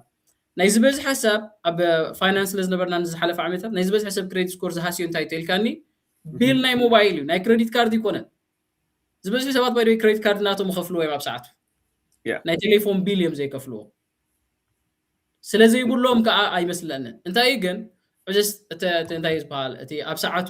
ስለዘይ ክፍል ይርእይዎምሽ ይሓልፍ ክኾን ኣለዎ ናይ ዝበዝሑ ክሬዲት ስኮር ንሕርዳ ቸክ ክንገብሮን ከለና ኣብ ዝሓለፈ ዓመታት ዝነበረ እንታይ እዩ ናይ ወይ ኣብ ስፖርት ስቶር ኣብ ወልማርት ወይ ኣብ ካስኮ ዝወሰድዎ ክሬዲት ካርድ ማስተር ካርድ ክኾን ይኽእል እዩ ኣብ ስቶር ዝወሰድዎ ወይ ድማ ናይ ቴሌፎን ቢል እዩ ማለት እዩ እዚኦም ድማ ትኺሎም ምስከሩ ኣብ ኣዮም እንታይ ዝባሃል ዝገብሩ ለዚ ቴሌፎን ቢል ኣብ ሰዓቱ ክኽፈል ኣለዎ ክሬዲት ካርድ ከኣኒ ከምታ ኩሉ ግዜ ንብላ ቅድሚ 21 መዓልቲ ምስ ተጠቐምካሉ ክኽፈል ኣለዎ the more credit score ፅቡቕ ዘለካ እቲ ኢንትረስት ሬት ረኽቦ ከኣኒ ውሕድ ይኸውን the more interest rate ናትካ ውሕድ ዝኾነ ድማ ኣብቲ ሞርጌጅ ካ ትዕወት ማለት እዩ ስለዚ እቲ ኪ ፋክተር ሲ እቲ ክሬዲት ስኮር ሓደ ኣዝዩ ኣገዳሲ ማለት እዩ ኪ ፋክተር ክሬዲት ስኮር ኣገዳሲ እዩ ምክንያቱ ነቲ ኢንትረስት ሬት ስለ ዘጉድሎ ዝበሃል ከኣኒ ሓንቲ ካልኦትን ኣገዳሲትን ገዛ ገዛ ሓስብ ከለኻስ ኣትሊስት ሓንቲ መፅሓፍ ብዛዕባ ሞርጌጅ ምንባብ መቸም ሓዳር ገብር እንዳሓሰበን ከሎ ሓንቲ መፅሓፍ ብዛዕባ ሓዳር ከንብበ ሓዳር ዝገብር ዘሎ ሰብ ኣሎ ኣይብልን እስ ለከማ መሊኡ ብዛዕባ ናይ ገዛ ከኣኒ ሓንቲ መፅሓፍ ናይ ሞርጌጅ ሓዊስካ መሊእና ኣለና ትማሊ ሓንቲ መፅሓፍ ኣንቢቦ ኣምፅእ ኣለኹ ባይ ደ ወይ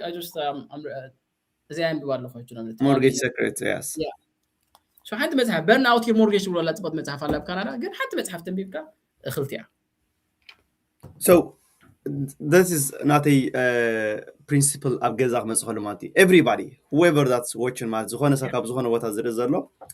ገዛ ከገዝእ ደልስ እንታይ ተማኽረኒ ትልኒ ሓንቲ ሓትሰዓቶ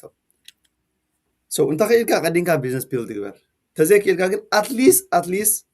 stable ዝኾነ ስራሕ ቀዋሚ ዝኾነ ስራሕ ድልዱል ዝኾነ ስራሕ ኣለወካ እዚኣ እንተላትካ ኸይና no problem ከም ዝበልካ ያዳኒ እቲ ሞር መክሰብ ንምህላዊ ናት ስትራቴጂ ከም ዝብሎ ፀንሕዳኒ እቲ ኢንትረስት ሬት እቲ ኤግዛክትሊ ታይምን ምግባር ገለመገለ ዝብል ካሊእ ዘረባ ኮይኑ ገዛ ባይ ዲፎልት ዳርጋ ዓመታዊ ይዕበይንኣስ እናወሰኸ ዝኸይድ እንን ካልኣይካ ኮሚትድ ገብረካ ዝፈተኽዎ ኣባሃላና ዳንኤል ገዛ ምግዛ እንታይ ገብረካ ኮሚትድ መቸም ሓደ ሰብ $10,000 ወርሓዊ ኢንቨስት ግበር ኣብ ስቶክ ማርኬት ኢልካዮ ከምዚ እንዲያ ክብል እዩ ግን ገዛ ሞርጌጅ $4,000 $3,000 $2,000 ክኸፍል ግን ወላ ሓንቲ ዕፅታ ይብሎኒ ቢካዝ it's already traditional way ስለ ዝኾነ ማለት እዩ so ናተይ ዳኒ ሓደ ሰብ ገዛ ክገዝእ እንድሕር ኮይኑ ሚኒማም ሪኳየርመንት ግደፎ ናይ ክሬዲት ካርድ ክሬዲት ስኮር ገለመገለ ሚኒማም ታ ቀንዲን ዋና ዝብላ ነገራት ኣትሊስት ስቴብል ዝኾነ ስራሕ ኣለወካ ዝብሎ ማለት እዩ ወዲ ኣድቫይስ ዳኒ ነዚኦም ስራሕ ስቴብል ዘይብሎም ሰባት ግን ከዓ ናይ ሰለስተ ወርሕላት ናይ ክተውሕለን እናበሉ ገዛ ድገዙ ሰባት ወዲ ኣድቫይስ እዝድ ኮማ ኣገዳሲ ኢልካ ትሓስብ ወይስ ሓደ ሰብ ቅድሚ ገዛ ምግዝኡስ of course ናይ ክሬዲት ስኮር ካል ነገራት ኣብ ጎኑ ክኾን ኣለዎ ማለት እዩ what about ሓንቲ ምንባብ ኢልካ ኣለኻ ካልእ ናይ ኢንካም ናትኸ እንታይ ትብል እንታይ ዝባል እሱ ሕቶ ኣይኮነን ስራሕ ዘይብልካ ተኮይኑ ገዛ ዝግዝእና ክዳይ ይብልካ ፍለማ ስራሕ ኢኻ ደሊ ስቴብል ዝኾነ ስራሕ ክህልወካ ኣለዎ ቀዋሚ ዝኾነ ስራሕ ክህልወካ ኣለዎ ወይ ድማ ቀዋሚ ስራሕ እንተዘይብልካ ኮይኑ ከኣኒ ንዓመት ነታ ሞርጌጅ ዘኽፍል እንታይ ዝባል ክህልወካ ኣለዎ ዝተቐመጠ ገንዘብ ማለት ዝተቐመጠ ገንዘብ ሴቪንግ ክህልወካ ኣለዎ እዚ another one so okay so ስለዚ still ኣብቲ መሰረትና ዘለና ኣብቲ ናይ ምድላዋትና ዘለና in term of ወረቓቕትኸ ወይ ድማ in term of ክኢላታትከ so okay credit score ኢልና ኣለና ስራሕ ኢልና ኣለና ካልኦት ነገራትን ናይ ገንዘብ ናይ ህያብ ናይ ገለ ቀዲሙ ክኣትሎ ኢልና ኣለና ማለት እዩ ሓደ ሰብ ገዛ ቅድሚ ምግዝኡ ክራኸቦም ኣለዎ ዝብሎም ፕሮፌሽናላት ቅድሚ ገዛ ምግዝኡ 4 ወርሒ 6 ወርሒ እንታይ ዓይነት ፕሮፌሽናላት ክኾኑ ከለዎ እቲ ኢለት ክሕግዞ ድኽእል ዝበዝሐ ሰብ ክልተ ሰባት እዩ ዝጠቅስ እዚ ሞርጌጅ ኤጀንት and real estate agent ማለት እዩ ዝበዝሐ ግዜ እቲኦም ኣነ ሕጂ ናብረት real estate agent ብሽ ናይ ሓንሳብ ክልቲኡ ካቨር ትገብሩ ኢኻ መሳርሕቲ ስለ ዘለውኻ ግን በበይኑ ትስራሕ ሕጂ ክልተ ሰባት እዚኦም ኣገደስቲ እዮም ሓደ እዚ ሞርጌጅ ኤጀንት ንብሎ ዘለና ልቓሕ ዝረክበልካ ኣካል እዩ ምስ ልቓሕ ዝተኣሳሰር أنا جا باس specifically أنا تصرّى باس بغيرها because بزحات سبات التريليتر ناتي كم زجبر اللي لو like بزح جزء حرق خبتي كم زبال كياو حنت مسح وي حنت فيديو زير مخاني حرقة كي حكاش حرق جزء أو تي مورجيج بروكر ناتيس جزء فتشيل كاين له لا how come اسمه أنا يلقى حتى رئيسه they don't have license كمان it's not even allowed سب زعبا جزء حتى الكا سب زعبا كم يجروا لقى حرق بالكا خاب لندن ADU BDU whatever companies اللو عبتهم big company اليوم ولا لندن بيديو whatever كخبر كازخل مالتيو so please اسكي أنا تصرّى بلادنا بتغرينيا غيرك بتغردا أنا أزغل غير ناس what is real estate related and mortgage broker اوكي حجي انا من نعين تاي حق زين مسلكا فاينانشال اسوشيت نيرابش فاينانس نيرنا نزح عمتات اندن مورجيج كاصني عمسو حجي اتي انا فاينانس انا فاينانشال اسوشيت اندن ناي ريل ستيت ايجنت كلتين لايسنس هالوان اتي انا مورجيج غناي طيب بس حق زي كونفليكت لتفتر ايدل اخوان اصني عيادرح حجي بخومي ناز دما نفلطت زاكل نمزلناس مست مورجيج ايجنت مستراخبو ساين تاي كوست خمس لهم مالتي حجي ات مورجيج ايجنت انت يسرح مسلكا بحصر زبله لقاح يزرخبلك كترخبو تخل باكل زيك ترخبو تخل منالبات اب جامايكا كله خير ولا اب دبي كله يخل جست دوكمنت راح يزدل خبخه سرلي دوكمنت زبس ترخبوس بايميل انلس اب بانك زولا اكل تزي كوين مالتي حجي ازي الله ازي زمن يزون زلو مورجيج بروكر مورجيج ايجنت بروكر تايزبال اتي ايجنت راح اوكي سو ازي مثل لقاحنات كاتراحيو غزانا يمركب حلافنت يبو ات ريلتر نبلو ወይ ድማ ሪል ስቴት ኤጀንት ንብሎ ከዓ እንታይ ይመስለካ እሱ ከዓኒ ምስ ሞርጌጅ ናትካ እንታይ ዝበሃል ይብሉን ዝፈልጦም ሰባት ክህልው ይኽእሉ እዮም ወይ ኣፍልጦ ክህልዎ ይኽእል እዩ ከምዚ ሕጂ ኣነ ዛርቦ ዘለኹ ግን እንታይ እዩ ልቓሕ ናይ ምርካብ ሓላፍነት ግን የብሉ እንታይ ጥራሕ እዩ ዝደሊ እሱ ንዓኻ ገዛ ኣበይ ናይ ሎኬሽን ገዛ ክትገዝእ ዝበለፀ እዩ እንታይ ታክቲክስ ተጠቒምና ኢና ነታ ገዛ ዋጋ ብዝሓሸ ክንረኽባ ንኽእል እታ ገዛ ናታ ሂስትሪ ብዝሓለፈ ዓመታት እንታይ ይመስል ነይሩ እዚኦም ጥራሕ ይኸጠር ኢልካ ዝኽእል ዋጋ ናይቲ ገዛ እንታይ ሕማቅ ነገር ኣሎ ብትገዛ እንታይ ጽቡቕ ነገር ኣሎ ዋጋ ናይታ ገዛ ብትኸባብ ዘሎ ገዛውቲ ክንደይ ይሽየጡ ኣለዉ እንታይ ታክቲክ ኢና ንጥቀም እቲ ሸያጡ ዘሎ ናይታ ገዛ እንታይ ቡኮ ኣለዎ ሸጣት ሃዊ ይኽዱ ዘሎ የለን እዚኣ ይኸፅር ኢልካ እዚኣ ይክረኽበልካ ዝኽእል ልክዕ እቲ ሞርጌጅ ኤጀንት ልቓሕ ምርካብ ስርሑ እቲ ሪል ስቴት ኤጀንት ከዓ ገዛ ምርካብ ስርሑ ዝበዝሑ ሰባት ምስቲ ሞርጌጅ ኤጀንት ርክብ የብሎምን ምስቲ ሪል ስቴት ኤጀንት ጥራሕ ይርክብ ዘለዎ ሽዑ እቲ ገዛ ምስ ገዝእዎ ነቲ ሪል ስቴት ኤጀንት ድይብሉሉ ምሽ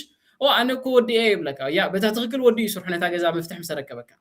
دحروز لك حتى أنت لك أخوينو نتوم لندرز ناتكا يا خاطر ولا لهم ويد ما نت مورجيج إيجنت ناتكا تقول لهم حجبة في سوات يعلو بس لك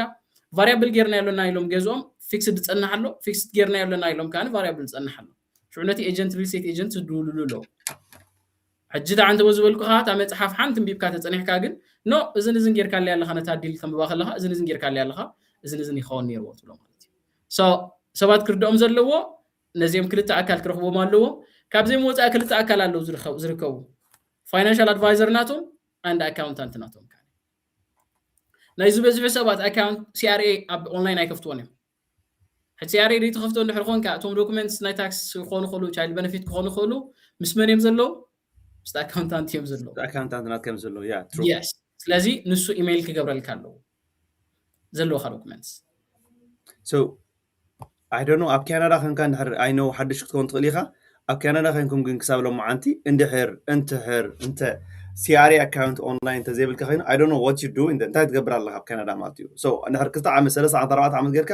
ده إذا نجاري CRA account register غيرك إيميل كا user name كا whatever هيبكا تينا بانك ريخا ويبتي create account غيرك راح تقبل مال so they have CRA account بزح نجارات حجزكم غلي so داني تيم كنت سبعة زبل كام رولاtor and then mortgage broker زيهم كرخوا لهم قدامات مالتيو and then financial advisor and كالخا accountant الكامل خا so زي مركب نزيهم انتايو قدرات زمس ويسعبين زمس ويدما نعوم بمركبسي نعم أنا دانيالسي جزاك جز دليس كده مش شو رحي نعخا رخي بكاس انتاي ربحين عي نعم نتسي why people they have to نعم داني حركتهم of course نعم mortgage brokerage أصنع خلها ولا license هلوكا جن رولاtor يخا ويدما جزان خركب حدث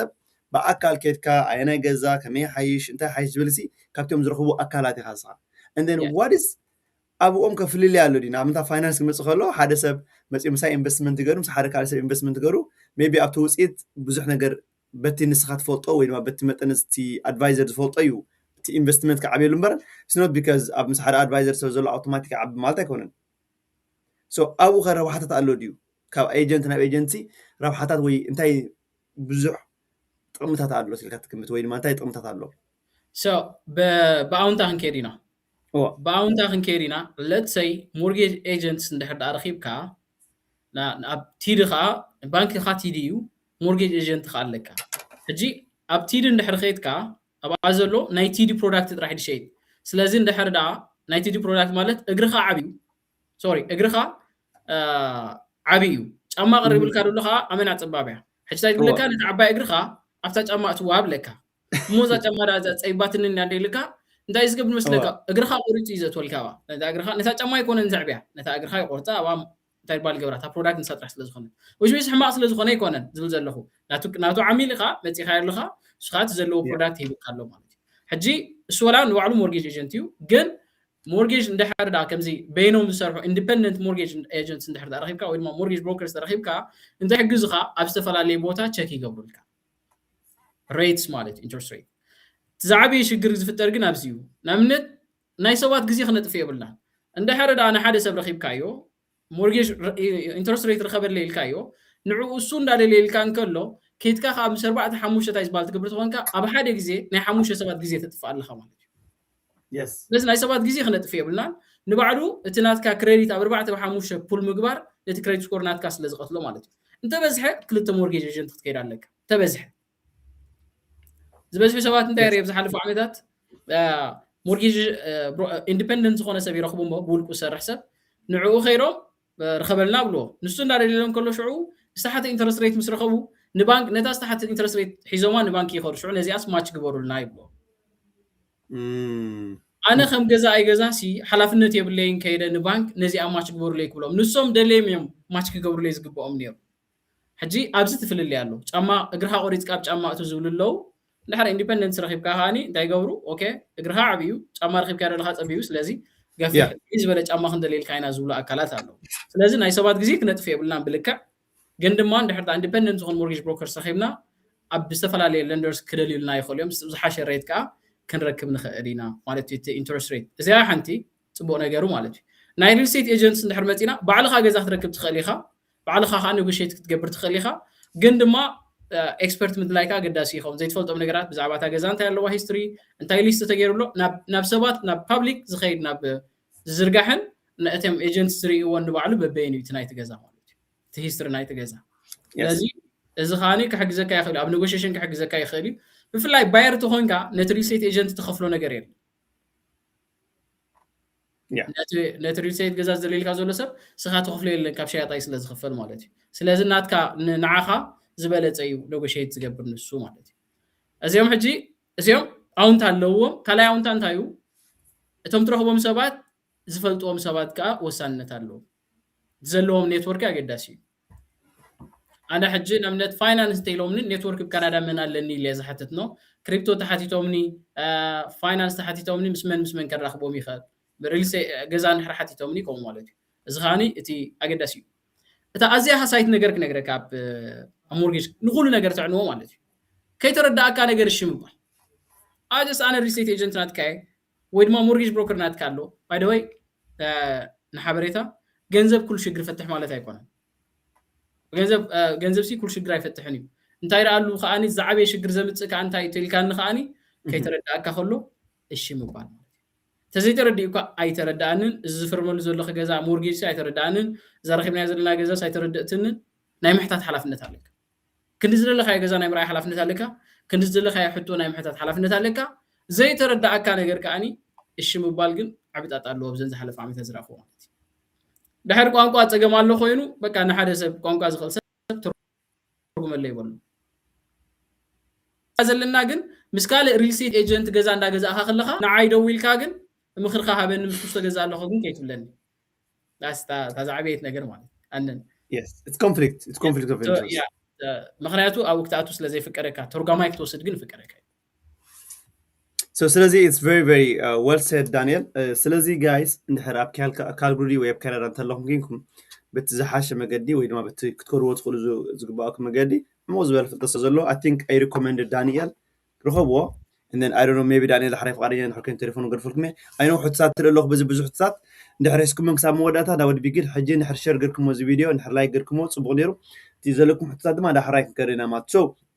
لذا I think تمسيرت حدا سب كغور زلو I think سفيحي تعودي قال لا يكون جن بنشتي بمنصر وين ما بنشتي بكفيلو كينا لنا اللي اقمت ماتيو so دانيال كالايز مس which محجي اب ساعات زي وين ما بزحلفه غيزه لعل $1,000 اكسترا و $50 اكسترا زخفل بقربه فوت سبنير واتي almost تجازخ بقولك قالن كشطو تجددو مات شيطو خاماتي so سلامتان تلكاني among of variable among of fixed in زلو فللي بزح جيجاتات يزلو سبات مس اندروس دالو مالتي so what is fixed كبال كله fixed وين ما variable mortgage كبال كله انتي تفلليو انتي تي pros and cons ناتو advantage and disadvantage ناتو انتايو زي الحصل قبل كان حرقت كان هذا النبتين قالوا زلوا حسيتات نابن كسجرينا ماتي ثانك يو دان حبيبي لف زي بدعمي زفوتا مغنياتو حدا حو متعبيتي يالوسي قداماي متينو نيرو حجي كم تايز بال متعبيتيو نعلل نيرنا تعال البخميع مسلكا امونغو فيكسد اند فاريبلز بالعلال متيو اوكي حتى زبلنا مسلكا فيكسد اب كندا كلت ነገራት አለው ዘመሳስሉን ሰባት ኦፕን ሞርጌጅ ኤንድ ክሎዝድ ሞርጌጅ ባህላሉ ኤንድ ፊክስድ ኤንድ ቫሪያብልስ ባህላሉ አቢኤስ ኦፕን ይመስለን ኩሉ ጊዜ ክሎዝድ ሞርጌጅ ባህል የለን አብ ካናዳኝ ክልቴን አለው ግን ዝበዝ حساب ዘሎ አኔ ካብ ዝራእኹም ዝበዝ ኋላ ዝገዙ ብዛ 5 ዓመት ጌርና ዘለና ካናዳ ዝራእኹ ኦፕን ሞርጌጅ ማለት ዝኾነ ፔናልቲ የብሉን ቀድሚ 25 ዓመት ገዛ ተኸፊል ወላ እንት ተወዲዩ ማለት በቲ ዘሎ ጋይድላይንስ ክሎዝድ ተኾይኑ ፔናልቲ ኣለዎ ሶ ኦፕን ኤንድ ክሎዝድ ሞርጌጅ ማለት በሐፈሻ ብዛዕባቲ ሞርጌጅ ን30 ዓመት አቲ ኻዩ ዘለኻ እዩ ዝገልጽ ስለዚህ ኦፕን ዲ ሞርጌጅ ካ ክሎዝድ ዲ ክትሓቱል ካነቲ ኤጀንት እቲ ሞርጌጅ ኤጀንት ኣብታና ፊክስድ ኤንድ ቫሪያብል በኸመይ ትመርጽን እንታይ ትርጉመን ግን በኸምዚ አገራ ኸብራ ሶ ኣብ ካናዳ ን30 ዓመት ሞርጌጅ ኮይኑሉ ሕጂ 25 ዓመት ነይሩ አሞርታይዜሽን ፔሪድ ግን ኣብ ውሽጥ እንታይ ኣሎ ን5 ዓመት ን3 ዓመት ን7 ዓመት ንብለሎ ዝዕፀ ተርም ንብሎ ማለት እዩ ሕጂ ን5 ዓመት ፊክስድ ክትወስድ ትኽእሊኻ ን5 ዓመት ቫሪያብል ትወስድ ትኽእሊኻ ሕጂ ን5 ዓመት ፊክስድ እንድሕር ኮይና ኢንትረስት ሬት ረኺብካ ያለኻ let's say ሎ ማዓንቲ 3% ረኺብካ ኣለኻ ኢንትረስት ሬት ሞርጌጅ ካ ድማ $2,000 እዩ ን5 ዓመት no matter what ኢንትረስት ሬት 50 ብጻሕ 1% ይብጻሕ እታ 2,000 ኣይትልወጥን እያ ሕጂ ኣብተን ትኸፍለን ፕሪንሲፓል ኤንድ ኢንትረስት ዝበሃል ኣሎ ናብ ፕሪንሲፓል ዝኸይድ ገንዘብ ናብ ታዕዳ ዝኸይድ ገንዘብ ኣሎ ናብ ትወለድካ ዝኸይድ ገንዘብ ኣሎ እዚ ማለት ናይ ዝኾነ ገዛ ክንገዝእ ከለና ኣብ 5 ዓመት بفيكسد تخيلنا نأمنت اتزبز حق جنزب أو حموش عمت ناب إنترست ريت يزغيت ناب لغة حكاي كونه نأمنت نجزا خاسي ب10 3 شح كتقول لا تخونك كبابي 3 شح إنترست ريت تخفل الله أو حموش عمت مالك الزي حجي فيكسد مالت جن تنتخفلن فلوت آتين نحموش عمت كندي تخفل فليت قال لها كندي ناب إنترست ريت يخيد كندي كان بعدا خاي خير فليت قال لها مان زيادة أنا فيكسد ناي variable مالت كان تايتل كاني let's say لو ما عندي 3% interest rate رخيب قال لها تخفلو زلها اخر التشحيو interest rate نلعل النحر دا اخيرو تتخفلو زلها يوسخ interest rate تحت غيرها تخفلو زلها واحد زي خا variable نبلا ግን ኣብዚኣ ክልተ ኣለዋ adjustable rates በሃላሉ and AVR ዝበሃል ካሎ ሪሰርች ክገብሩ ይኽእሉ እዮም ሕጂ ናይቲ በቀዳይ ዝነበረት መታዓቢተ ኣብዚኣ ትመጽእ እታ ገዛ ከሎ interest rate ክቡር ስለ ዝነበረ let's say 5 ነጥብ ገለ ነይሩ $3,000 ይኸፍለላ ነይሩ ንበል ግን ኢንትረስት ሬት ኣብ ዝሓለፈ ግዜ ስለ ዝጎደለ ሕጂ ኢንትረስት ሬት ወሪድዎ ዘሎ 3.99 እዩ ዘለዎ ምስቲ ኤጀንት እንታይ ዝባል ገብርን ከሎ ክነግረና ክሎቲ ኤጀንት እንታይ ኢልዎ ነይሩ ፔመንትስ እንድሕር ንላዕሊ ኸይዱ ኢንትረስት ሬት ንላዕሊ ተኸይዱ ትኸፍሎ ክውስኽ እዩ ኢንትረስት ሬት ንታሕቲ ተኸይዱ ኸ ትኸፍሎ ክጎድል ኢልዎ ነይሩ ናይ ዘመድ ዓቢተይ ግን ኣይጎደለን ፔመንት ከማይ ኢላ ዘላ ኢንትረስት ሬት ጎዲሉ ከሎ ማለት እዩ ኦኬ ስለዚ እንታይ ኢሉኒ ዳንኤል ገዛ ዕዳታ ይስበሃል ኢንትረስት ሬት ታሕቲ ወሪድሎ ዝኸፍሎ ዘለኹ ግን ኣይቀየርኩም ለዚ ዝኾነ ሽግር ተፈጢሩሎ ኢሉ ሓል ኦኬ ሞ እንታይ ንግበር ተባሂልና ሽዑ ታይልዮ ኦኬ ንኺና ዓና ይበል ናብቶም ዓዳ ሞርጌጅ ዘሎ ቢኤም ባንኪዮም ነይሮም ኬና ምስከና ሓደ ደስ ዘብል ነገር ፀኒሖም እንታይ ፀኒሕ መስለካ adjustable rate ነይሩ ግን እንታይ ነይሩ እቲ ሞርጌጅ እንታይ ነይሩ ቫሪያብል ክንሱ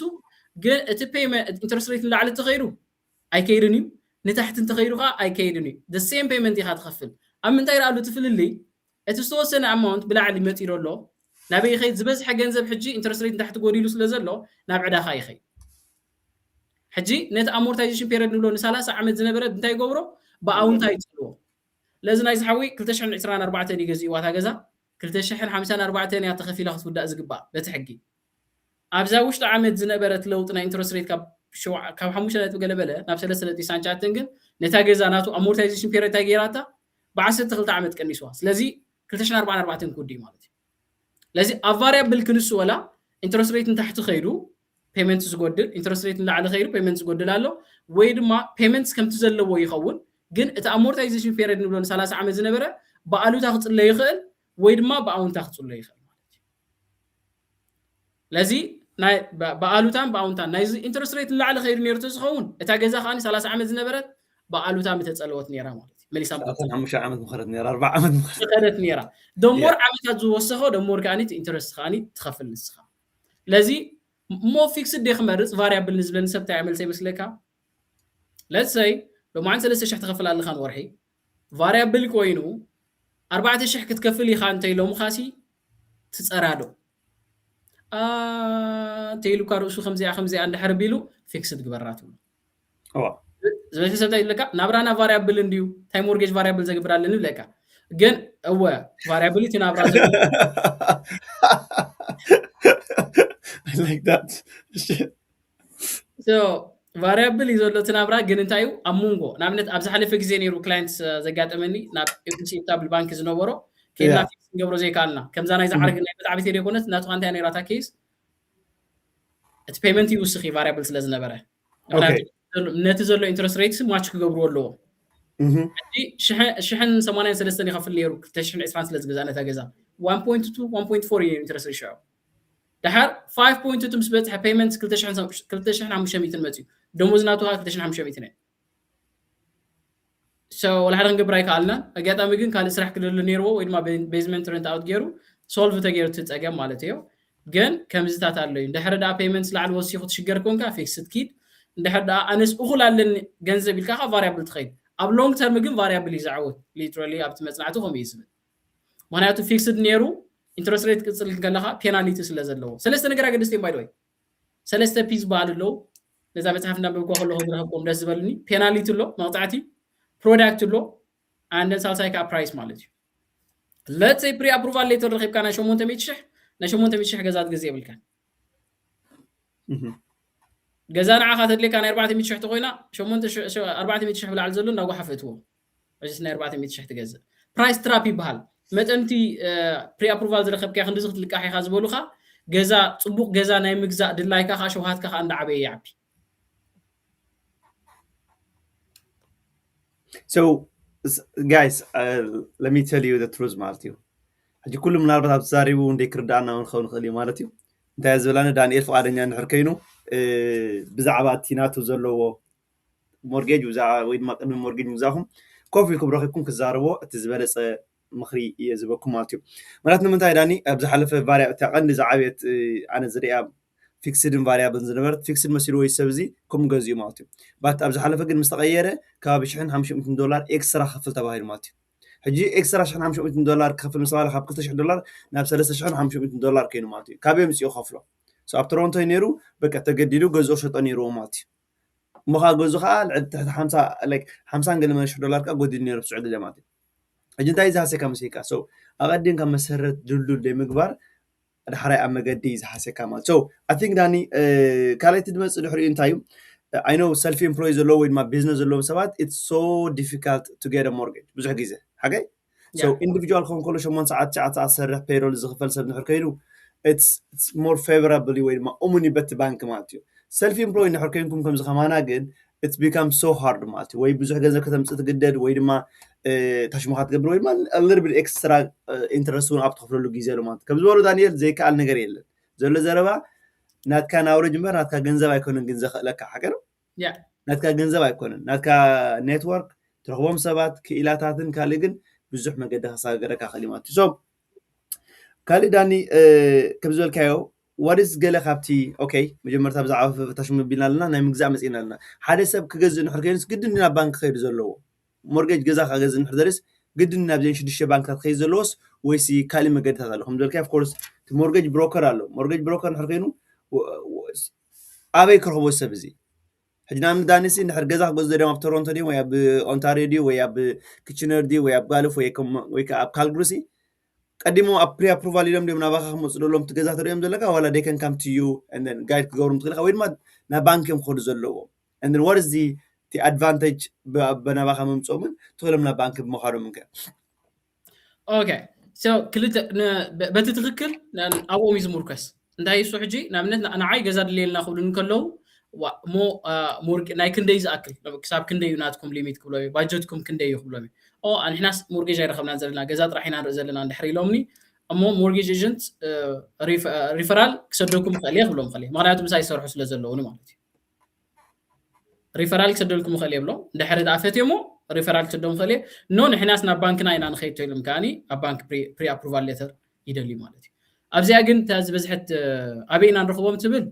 ነቲ ሪል ስቴት ኤጀንትራቶም ክሓትዉ ክእሉ እዮም ቅድሞም ገዛ ዝገዛ ኣካል ክሓትዉ ክእሉ እዮም ወይ ድማ ንባንኪ ክኸዱ ክእሉ እዮም ወይ ድማ መዓት ዝኾኑ ሰባት ኣለዉ ኣብ ዝፈቐዶ ስቶር ተሪኢኻ ኮንካ ሞርጌጅ ብሮከሬ ዝብሉ ኣለዎ ማለት እዩ ግን ካብ ምስ መን ኢኻ ሞርጌጅ ትደሊ ዘለኻ ምስ ትፈልጦ ሰብ እንድሕር ኮይኑ ከዓኒ ሞር ተመራፅነት ይህልዎ ማለት እዩ ወይ ድማ እቲ ተርጓሙ በቲ ንስኻ ትፈልጦ ሰብ ተኮይኑ ሞር ተኣማንነት ይህልወካ ባንኪ ክንከይድና እንተኢሎም ባንኮም ክኸዱ ክእሉ እዮም ሞርጌጅ ብሮከር ክንከይድና እንተኢሎም ሞርጌጅ ብሮከር ክኸዱ ኢንዲፐንደንት ዝኾነ ሰብ እንተደሊና ኢሎም ታፍልልያ እንታይ እያ ኣብ ባንኪ ዘሎ ናይቲ ባንኪ ዘሎ ጥራሕ እዩ ሬት ክህቦ እቲ ኢንዲፐንደንት ድሕሪ ኮይኑ ዝተፈለየ እንታይ ዝበሃል ከምፀሎም እዩ ማለት እዩ ዝተፈለየ ሬት ከምፀሎም ክእል እዩ ነናቶም ካልእ ኣብኡ ከይንኣቱ እዚአን እንተን ብልጫናቶም ናባይ እንድሕር መፅኦምን ሪፈራል ክሰዶም ክእል ያኒ ኣብ ዝኾነ ወላ ኣብ ቫንኩቨር ሃልዉ ኣብ ኤድመንተን ሃልዉ ኮይኑ ኣነ ደው ኢለ ክሓቶም ዝኽእል ሞርጌጅ ኤጀንትስ ኣለዉ ንምንታይ ሲ እዚ ንዚ ክላይንት ሰሪዳልኩም ሲ ንምንታይ ኣባላሽኹም ክብሎም ዝኽእል ማለት እዩ accountability ክትሕዞም ትኽእል ኣለዉ accountability ኣነ ሓደ መዓልቲ ኮንዶ ባይልና ነርና ምሽ ኣብ ሂወት እዚ ዓብዪ ፀጋ ኢለ ዝኣምን እንታይ መስለካ ሓደ ነገር ምሰራሕካ ሲ ዝሓተካ ኣካል ምህላው እዩ ወይ ድማ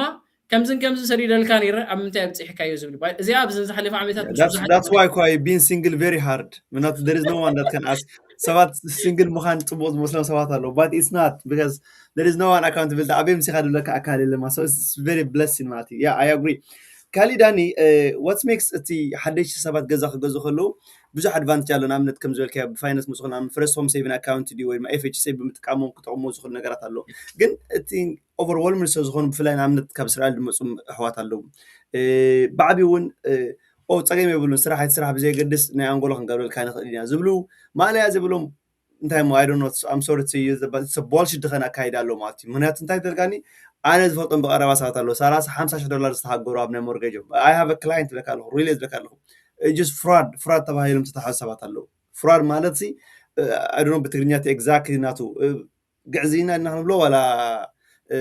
ገበን ዲኻ ትብሎ ብዝኾነ በሎ ግን fraud ተባሂሎም ማልያ ዘይብሎም ሰባት ዝተሓዙ ኣለዉ so ብፍላይ ከም ጋሻ ኸይና ሓደ ሰብ $100 ሒዙ መፂኡ ድዩ $50 ሒዙ መፂኡ ድዩ ወይ ናይ ገዛ ምግዛእ ድዩ ወይ ፋሚሊ ሎ ኢኖዋት ማእከለ ፋሚሊ ሎ ንሞ I want to buy ገዛ ንኹላትና ኮነና ዝኽእል ኣብ ካልግሪ ድዩ ኣብ ኤድመንተን ድዩ ኣብ ቫንኮቨር ድዩ ክብል ክእል ፀገም የብሉን ግን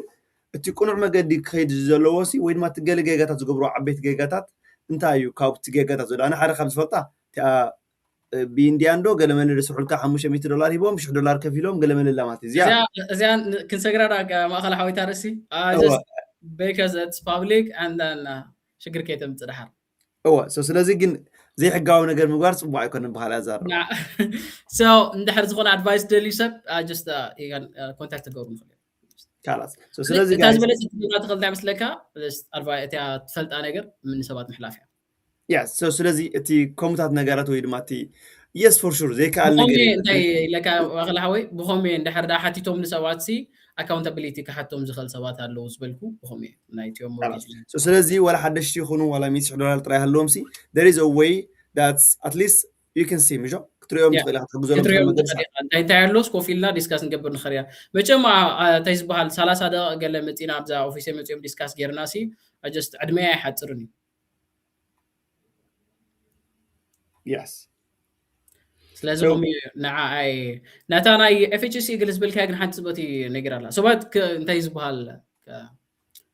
ሰንበት ሜርና ሰንበት ሰሪሕካ ለካ ብዛዕባ FHC ቪድዮታት ኣብ ዩቲብ ገይረ ነይረን ሕጂ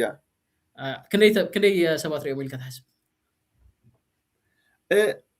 ብዙሓት ሪእዋም ሕጂ ዝረኣዩ ሰባት ካ ዝሓለፈ ትማሊ ዝደወለለይ ሰብ ከዓ ነይሩ FHC ክፍደለ ናይ ክሌም ክገብሮ ታክስ ዝብል ሰብ ከዓ ነይሩ ማለት እዩ I think ደንጉ ሪእዋ ወላ ደኖ ማለት እዩ so allo يريوام قلقة ساتريوام بزحت كلاينت هنا لو ندرجع حاجة عايش I have a lot of clients درجة ما بزحت يوم تيم client وين ما تيم مسانا زمهار تيم تشمت قبرو they're very well designed دخل financial زلهم تيز جينكم كل كله 10 تبيتات كمان يكون يوم تيم زلونا client مسي زلوا حزبه توادر خلها مالتي so سلازي is very وحارة maybe 500 maybe 700 تخون خليهم جد it's يوم مسانا زقربا زقروين ما مساي client خينهم سرعة درجة ما بزحت يوم well established دخلنا ناي FHSA ديو المجازم جزء ديو كبروا زلهم ديو نا credit score ديو نا insurance ديو بمون is stable تخونه أكيد أمس خدوا ماتيو ياكن مسينا نتنايت شو ممكن go ahead أنا حاول sorry yes so نمتى يخوم إلى مسلكها بزعبا مورجي سيكر مع متى بيلنا ديخو صريحة نير على عسرت شو فيديو قال yes أتن فيديو أو زلواسي بنته اللي بقى لسه فيديوين هو أجن سبات رايون ولا جزاز جن سبات حجن تايقولوا يقولوا لي مش كم زلوس سمعنا بلوني ما عسى سمعها تمالي مو قلمي أبتكوني ركابتين دحر خيط كسمعها كاب سمع زي كونس ملا حبريت هذا اللي بلك حج ملا حبريت هذا اللي هقول لك هيك ما فيديو لك أبي تبى لك هيك لازم نمتحن تبص لك I think سبات بعمر جيش دحر ده أمور أفلو تأخذ لهم دلهم أحسن شو فيديو قال سريح له نسرح نداخلوا كاب سرح نداتملسوا سمعونا خلاص بنسوه اللي بيجا لستسرحة فيديو تاتلوا أو مالك لازم كيلو كريو وندس لنا عسى شو فيديوين لأن شو شدا عسى تدا قلين تقوينا كل ساعات من فرق قلين أجن أمانني نايب تيزبال ناي 3 عامات مورجيشكم ناب تيزبال كحتر لكم خلايا مسكزي مالتي نعم نتسرح كي كنا سي مورجيش جزات جزين كلها أكفف لالو ما خلى حوي حتى أكفف لان تاي مسلكها زبز حق زي عبت سكرين زرع ويدا دمت monthly and bi-weekly بحالي monthly and bi-weekly my weekly حاجة ويدما weekly ورحوي أبكر كلتا سومون and سوموناو مالتي سوموناوي it's إن زخونة سب كجبرو فدسايب لني بخير سوموناو خد كفل it's hard دعمي خبيت bi-weekly every 2 weeks every 2 weeks maybe دحين خون خلي جن تايمس لك سوموناو تقولوا قبل استخاذ في الترشنكات كعب معتي خياتو سوموناو أي تغفلني خا سوموناو خالو توصيتها تلزلو خا سوموناو أي تبابعني جن انتايو منزل ورحوي let's say ما كلا حوي $6 نروح تغفل على خانة بالمورجيج ناتكا أبا عمد على 6 شهر تخون على عندن باي ويكلي تخوين أنت أمس قبروا مثلك أبا عمد 50 كلتا سومون على أب كلتا يمغلوا 20 شو سومون سلسة يقبروا نتا شهر يكونوا أب كلتا زمغلوا نتا 10 كلتا الشهر ب20 شو يمغلوا إذا مالت 400 سوسان حدن نت بحموش أكباب تمت 400 سوسان حموشن نت بحموش زرابحو 20 شو تجيرنا شو exactly عسى تغلط شحت مت سلازي باي ويك لخفيل كان منزل لخفيل كان لوط يلا جنسبات باي ويك لخفيل نايوس قلت يفوز خفالي مثلا نايم زبلو اتاحتو سايكونتن سالسيت بيمنت سالسيت ميثود الله اكسلريت باي ويك لتبل مالت اكسلريت مقلط افي مش حجي استقالات افي اكفافلا تبايلا حجي سب باي ويك لسلازلتا طرحيو اكسلريت باي ويك لمالت انت مالت مسلكا after باي ويك ترينا نتا 20 نتا 10 تغلط الشهر ب 20 سوموني مقلوها accelerate بقدر بنتلتا ACC نتلتا بتا ناي payment system انت مالتي نتا $6 يوم بكل تزمقلوا which means 500 تخون 500 زربحو 20 سوم ندحر غيرنايا 13 شحت مت لذا ابا عمت حنتي $6 سينا عدانات غير الله مالتي اذا انت تحجزنا مسلكا ن 25 عمت انت نيرو اتعداناتنا مود ما انترست ريت ناتنا زحشت نيرو كاب 4 عمت كساب 3 عمت كتكنسلنا تخ سو أب كل تعمل تقنيسات لنا 24 شحن نقنس لنا كمر ما سلامنا أمرون عدق لنا مالك لازم سبات كردوم زدلي باي ويكلي كونت انت كفافلا accelerate باي ويكلي انت خوينا سلازي باي ويكلي زي كونه ويدما بسومناوي مخفال زي كونه وي بخت سومن مخفال زي كونس accelerate ويدما باي سومناوي سي اكسترا ገንዘብ ክፈለሉ ዘሎ መንገዲ ሃደለና ዘላ تا ميثود the same باي ويكلي نيرا accelerate باي ويكلي نيرا ግን እንታይ ትውስኽ $11 ትመፀልካ ታ بتقدميت ACC قتلوا على وانا تاتحف accelerate اوكي accelerate باي ويك لخت كون على باي ويك هنا مش ورحاوي ولا حدا في اللي يبلها كمل سلازرو له خير اوكي accelerate باي ويك لكن كبابي 24 شح سيف قبل الكات خليها بو حدو بالي تاع 25 عام يس قال عمتات وين كتقبل الكات خليها يس سلام عليكم زدي تزعابي مخسبنا مورجيج كا اغدينكا 15 عامات 10 عامات كتكفلون كايتا ادفانتج دازن ما تركسب كندي غوسو منات اذروايز نحن 15 عامات تصبيخا somehow yes نبر الله قال ملكن بعين فاينانس كتير خلقها تشمخون خلي ماتي كالي داني I don't know how do you handle it حدا خابتن عايز سجمن سبات هاندل كجبرو ويكم ماخ كله سجمن نجارن طيب سبات already بعمرهم وديهم بلبهم وديهم emotional تحيزهم دك أيدو جزادو جلز emotional تحيزهم حتى نيموس حجي بخلا زرار بأبروفال دليل مرحتو دليل ما يكونوا زحت زلوا منات already تايد مسيرك خمسة لزخونة كمسة لزخونة so أنا خان تايز بكل جزء you know what بالبخا أفكر جنب بعمره خاجن وسن منات أبجنزك مسخولس you can just put your heart out قبرت قلنا مناتهم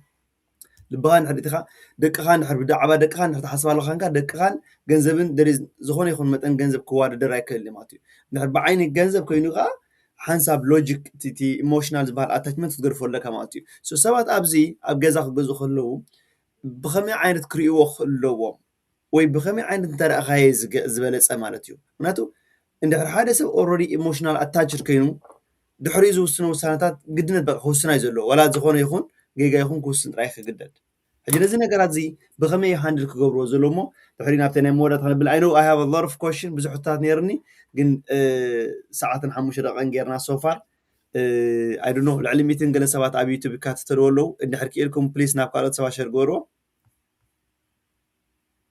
ሶሪ ዳን ሓዊ ሰምዓና ኸምሽ ያ ሰማዕካ ኣለኹ ስለዚ بخمي عينت emotional attachment خودلو زلوم تبل مالتي thank you okay ቀድሚና ብገዛ ምዃንና ማለት እዩ I think ሓንቲ ጽባቕቲ ባህሪ ዝብላናት ያላ ምስ ነገራት ዝኾነ attachment ክህልወኒ ይደልኒ ገዛ ይኹን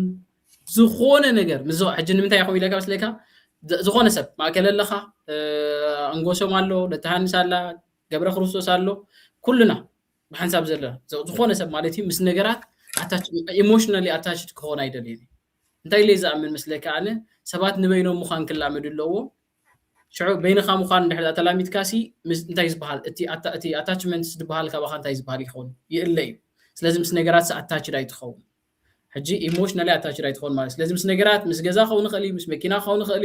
ምስ ዝኾነ ነገር ኢሞሽናል ኣታችመንት ክህልወኩም ኣይደልን እየ ማለት እዩ ምክንያቱ እሱ ነቲ ናይ ምውሳን ክእለትና ስለዝቐትሎ ካላይ ኣብ ከመስግን ከመስግንና ድሓር ሲዕና ይኸና ሓልፍ ማለት እዩ ሶ ኣብ ካልጋሪ ትነብሩ ሰባት ኣብ ካናዳ ዘለኹም ኣብ ቫንኮቨር ቶሮንቶ ገለ ዘለኹም ኣሕዋት ትድውሉለይ አንዳን ምሳይ ክሳብ ሕጂ ገዛ ዝገዛእኹምን ወይ ድማ ምኽሪ ዝሓትትኩምን ካብ ልቢ ከመስግነኩም ይደሊ ማለት እዩ ስለዚ እዚኣ ከመስግን ጽቡቕ ገይረ ስለዚ ኣሚንኩም ንምሳይ ገዛ ስለ ዝገዛእኹም ካብ ብልቢ ደስ ይሉኒ ዝበዝሐ ሰብ እንዳ ሰይጣን ኣትየ ዝኾነ ነገር ክረኽበልኩም እየ እንዲ ዝብል ካብ ብሎምን ድሓር እውን ናባይ እንድሕር ደው ኢልኩም ለይ ኣነ ዝኽእሎ እንድሕር ኮይኑ እንዳ መላእኽቲ ኣትየ ትፈትዎ ገዛ ክረኽበልኩም እየ ማለት እዩ እንዳ ሰይጣንቲ ንኣቱን ኢና እንዳ መላእኽቲ ግን ክንኣቱ ኢና ስለዚ እንዳ መላእኽቲ ኣትየ እቲ ትፈትዎ ዓይነት ገዛ ክረኽበልኩም ክፅዕር የቦ ዓቕሚ ማለት እዩ ሓንቲ ሰዓትኒ ነገር ግን ክነግረካ ናይታ ሰባት ናባኻ ክመፅእ ከሎ ዝብልካ ንሳይ ኮነትን ሃንድል ክገብራ ተሸግረኒ ንዓይ ሓንቲ ሃንድል ክገብራ ተሸግረኒ ነገር ኣላ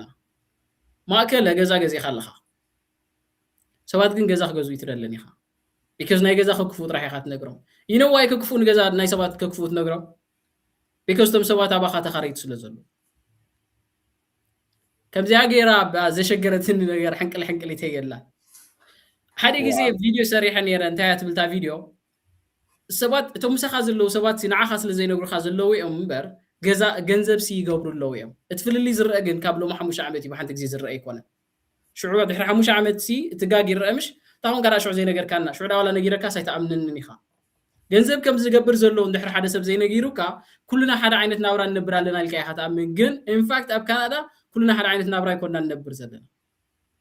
ወዳታ ዘይብሎም ሰባት ሽግራት ኣለዎ ወዳታ ዘይብሎም ሰባት ካ ገንዘብ ዝገብሩ ሰባት ኣለዎ ሕጂ ሓደ ካብቲ ኣሸጋሪ እንታይ መስለካ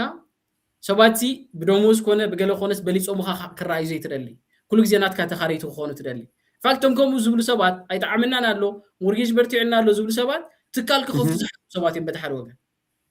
ግን ነቶም ኣብ ጥቕሞም ዘለዉ ሰባት እንታይ ኣብ ዝብልዎም ሞርጌጅ ከቢድና ኣሎ ኢንፋክት ነቲ ሞርጌጅ ዝኸበደሉ መንገዲ ሓደ ካብ እንታይ ትኢልካኒ ገሊኦም ካብ ቢለንደርስ ስለዝተለቁሑ እዮም ሕጂ ካብ ቢለንደርስ ጥራሕ ደይኮነ ከዓኒ እቲ ኢንተረስት ሬት ካብ ፕራይቬት ለንደርስ ክብል ስለ ዝረሎ ቢለንደርስ ካልኦት ስለ ዝኾኑ ካብ ውልቃውያን ሰባት እቲ ዝህቦም ኢንተረስት ሬት ከዓ 7.2 እዩ ክኸብደካ ኢና ይግድን ስለዚ ግን ድማ ንዓኻ ስለ ዝኸበደካ ሰባት ናትካ ጽጋዕተኛ ክትገብሮም ጽቡቕ ኣይኮነን ኦኬ ስለዚ ንሰባት እንታይ መስለካ እቲ ሓቂ ዘይምንጋር ሰባት ሓቂ ስለ ዘይነግርዎም ነቲ ናቶም ውሳኔ ስለ ዘዛብዕዎ ብዙሕ እንታይ ዝባል ይገብረካ ማለት እዩ እቲ ናቶም ውሳኔ يفرارقوا سلازي سوات تفرارقهم مش مزوخا خاني كتمخرهم زلكا ولا يطفع كان عخا مالتي تستايو سوات اب جزا مجزاء كخون خليو اب زغونه ነገር ኣብ ህይወት ክኸውን ይኽእል ፈለማ ናይ ሰባት ሓሳባት ክትቅበል ኣለካ ሕራይ ግን ድማ ነቲ ናብራን ስኻት ነብሮ ኢኻ ስኻ ኢኻ ትውስን ዘለካ ሓደ ስእሊ ክልወካ ኣሎ ናይ ትደልዮ ገዛ ናይ ትደልዮ ናብራ እቲ ውሳኔስ ባዕልኻ ዝቐረፅካ ይኸውን ኣለዎ እምበር ብናይ ካልኦት ሰባት ክኸውን የብሉን ስለዚ ሰባት ዘለኹ ናይ ዳውን ፔመንት ችግር የብሎምን ናይ ምኽፋል ችግር የብሎምን እቲ ሓደ ዘለዎም ችግር ናይ ምውሳን ብጣዕሚ ችግር ኣሎ ክወስኑ ይፅበዩ እዮም yes ናቶም ስለ ዘይኮነ got it so ስለዚህ እቲ ኢሞሽናል አታችመንት ዝብልካዮ እቲ ኢሞሽናል አታችመንት ዝብልካዮ ወይ ድማ እቲ ካባኻ ጽበይዎ ነገር ዝብልካዮ ምስ ምትሓሓዝ ኣለዎ እዩ ለዚ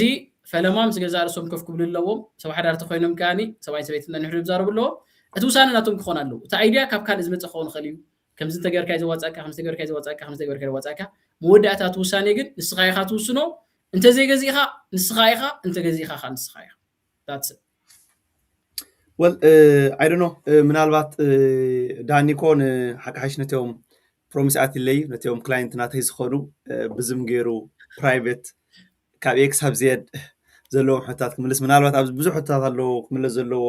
ባንክ ድናን ከይዘልና ቫሪያብል ዲዩ ኢንተረስት ሬት ኣይናይ ሓይሽ መዓዝ ግዜ እንተገዛእና ገለ ዝብል ማዕለያ ዘይብሎም ሕታት እዮም ዘለዎ ሓቃሽ ምናልባት ካሊእ ግዜ እውን ዳኒ እንድሕር ፍቃደኛ ኮይኑ ባይ ዘ ወይ እንድሕር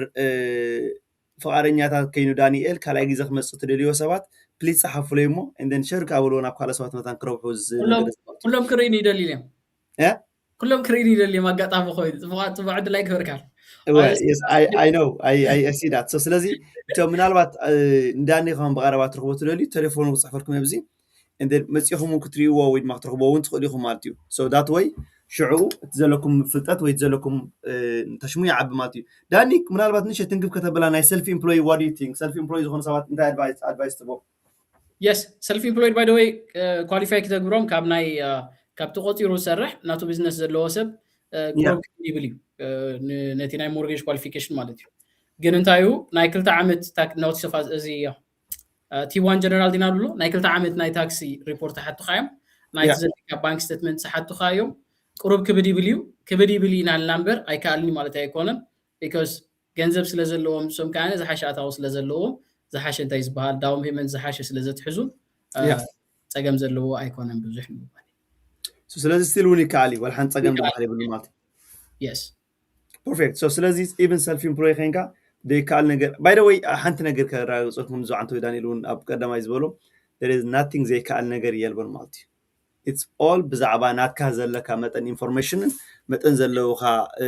ኣካባቢኻ ዘለው ታይምስ በሃሉ ሪሌተር በሎም ክኢላታት በሎም ካልእ ተዘይከይኑ ማለት እዩ so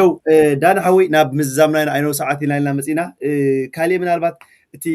ኦኬይ ቅድሚ ገዛ ምግዞም ኢና ንዛረብ ፀን ሓብዛሕቲኡ ሓደ ሰብ ገዛ ክገዝእ ከሎ ወይ ማብቲ ናይ መወዳእታ ናይ ስቴጅ ናይ ፋይናላይዝ ወይ ኤክስኪዩት ኣብ ምግባር ግዜ ወይ ማብቲ ናይ መወዳእታ ክብል ከሎ እንታይ ነገራት ክሕልዎ ዘሎ ወይ ድማ what is the procedure so ናብነቲ ኦፈር ትህብ ገለመለ ሓራይ what is the ሓፅራ ቢልካ ንሕርገል እስካን again مسؤول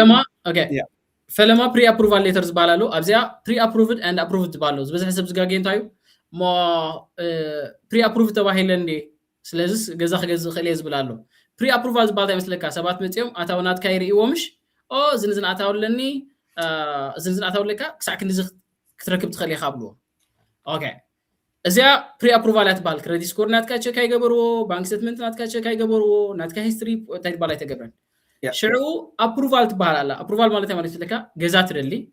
تفوتو جزات ترخيبكا شعو اوفر تصحف نوغوشيت تقبر حجي اوفر تصحف مو ريجكت خبلها خلو كنسغها خلو እንደ ሕርዳ ተቀቢሎም ኻ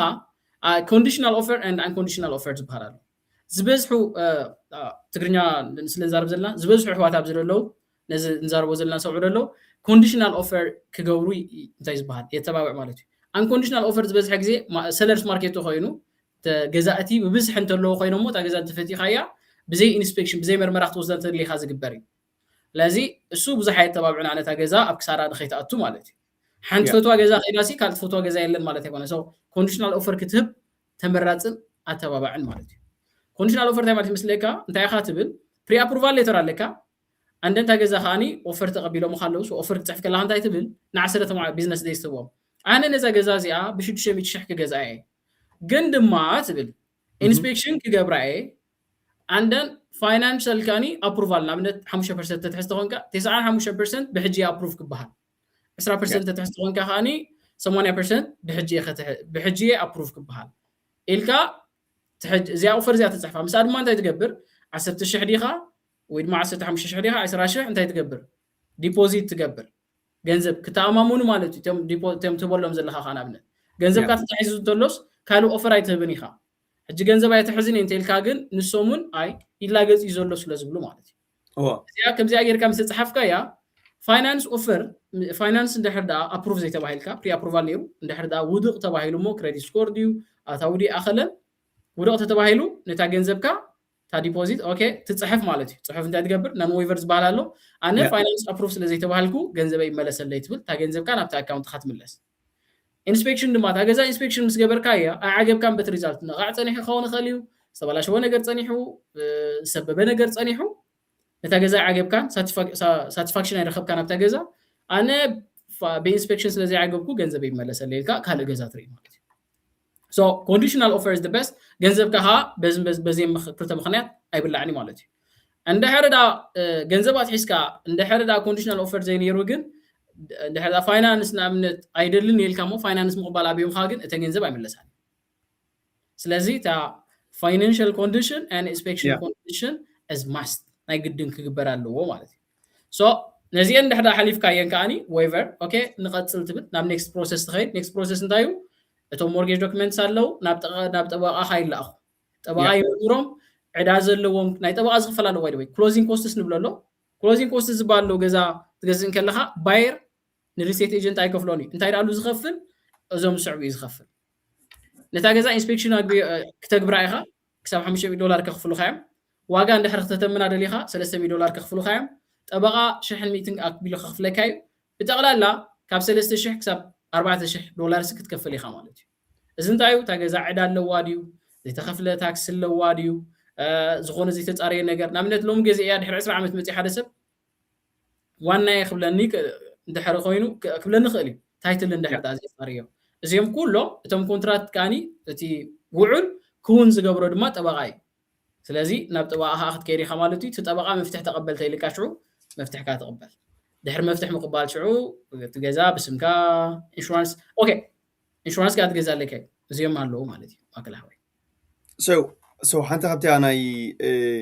ጎል as a license insurance ሓንቲ ካብቲ ብዙሕ ግዜ ገጋታ ዝገብሩ ዝሪያ ነገር ተላ what do you think is it recommended you ሓደ ሰብ 20% ይብገዝኡ ገዛ ንሕር ኢንሹራንስ ካ ባንክ ዝወዘሉ ማለት እዩ which ብዙሕ ፍቶ ከማን ይብሉም ብዛዕባ ዝግበር ማለት ምናትዑ ኣብ ገዛት ገዛ خلای ከም ዝንጎት ሲል ካድጋስ ግዝ ተብሉ ነገር ይከን ወርሒ ክልተ ወርሒ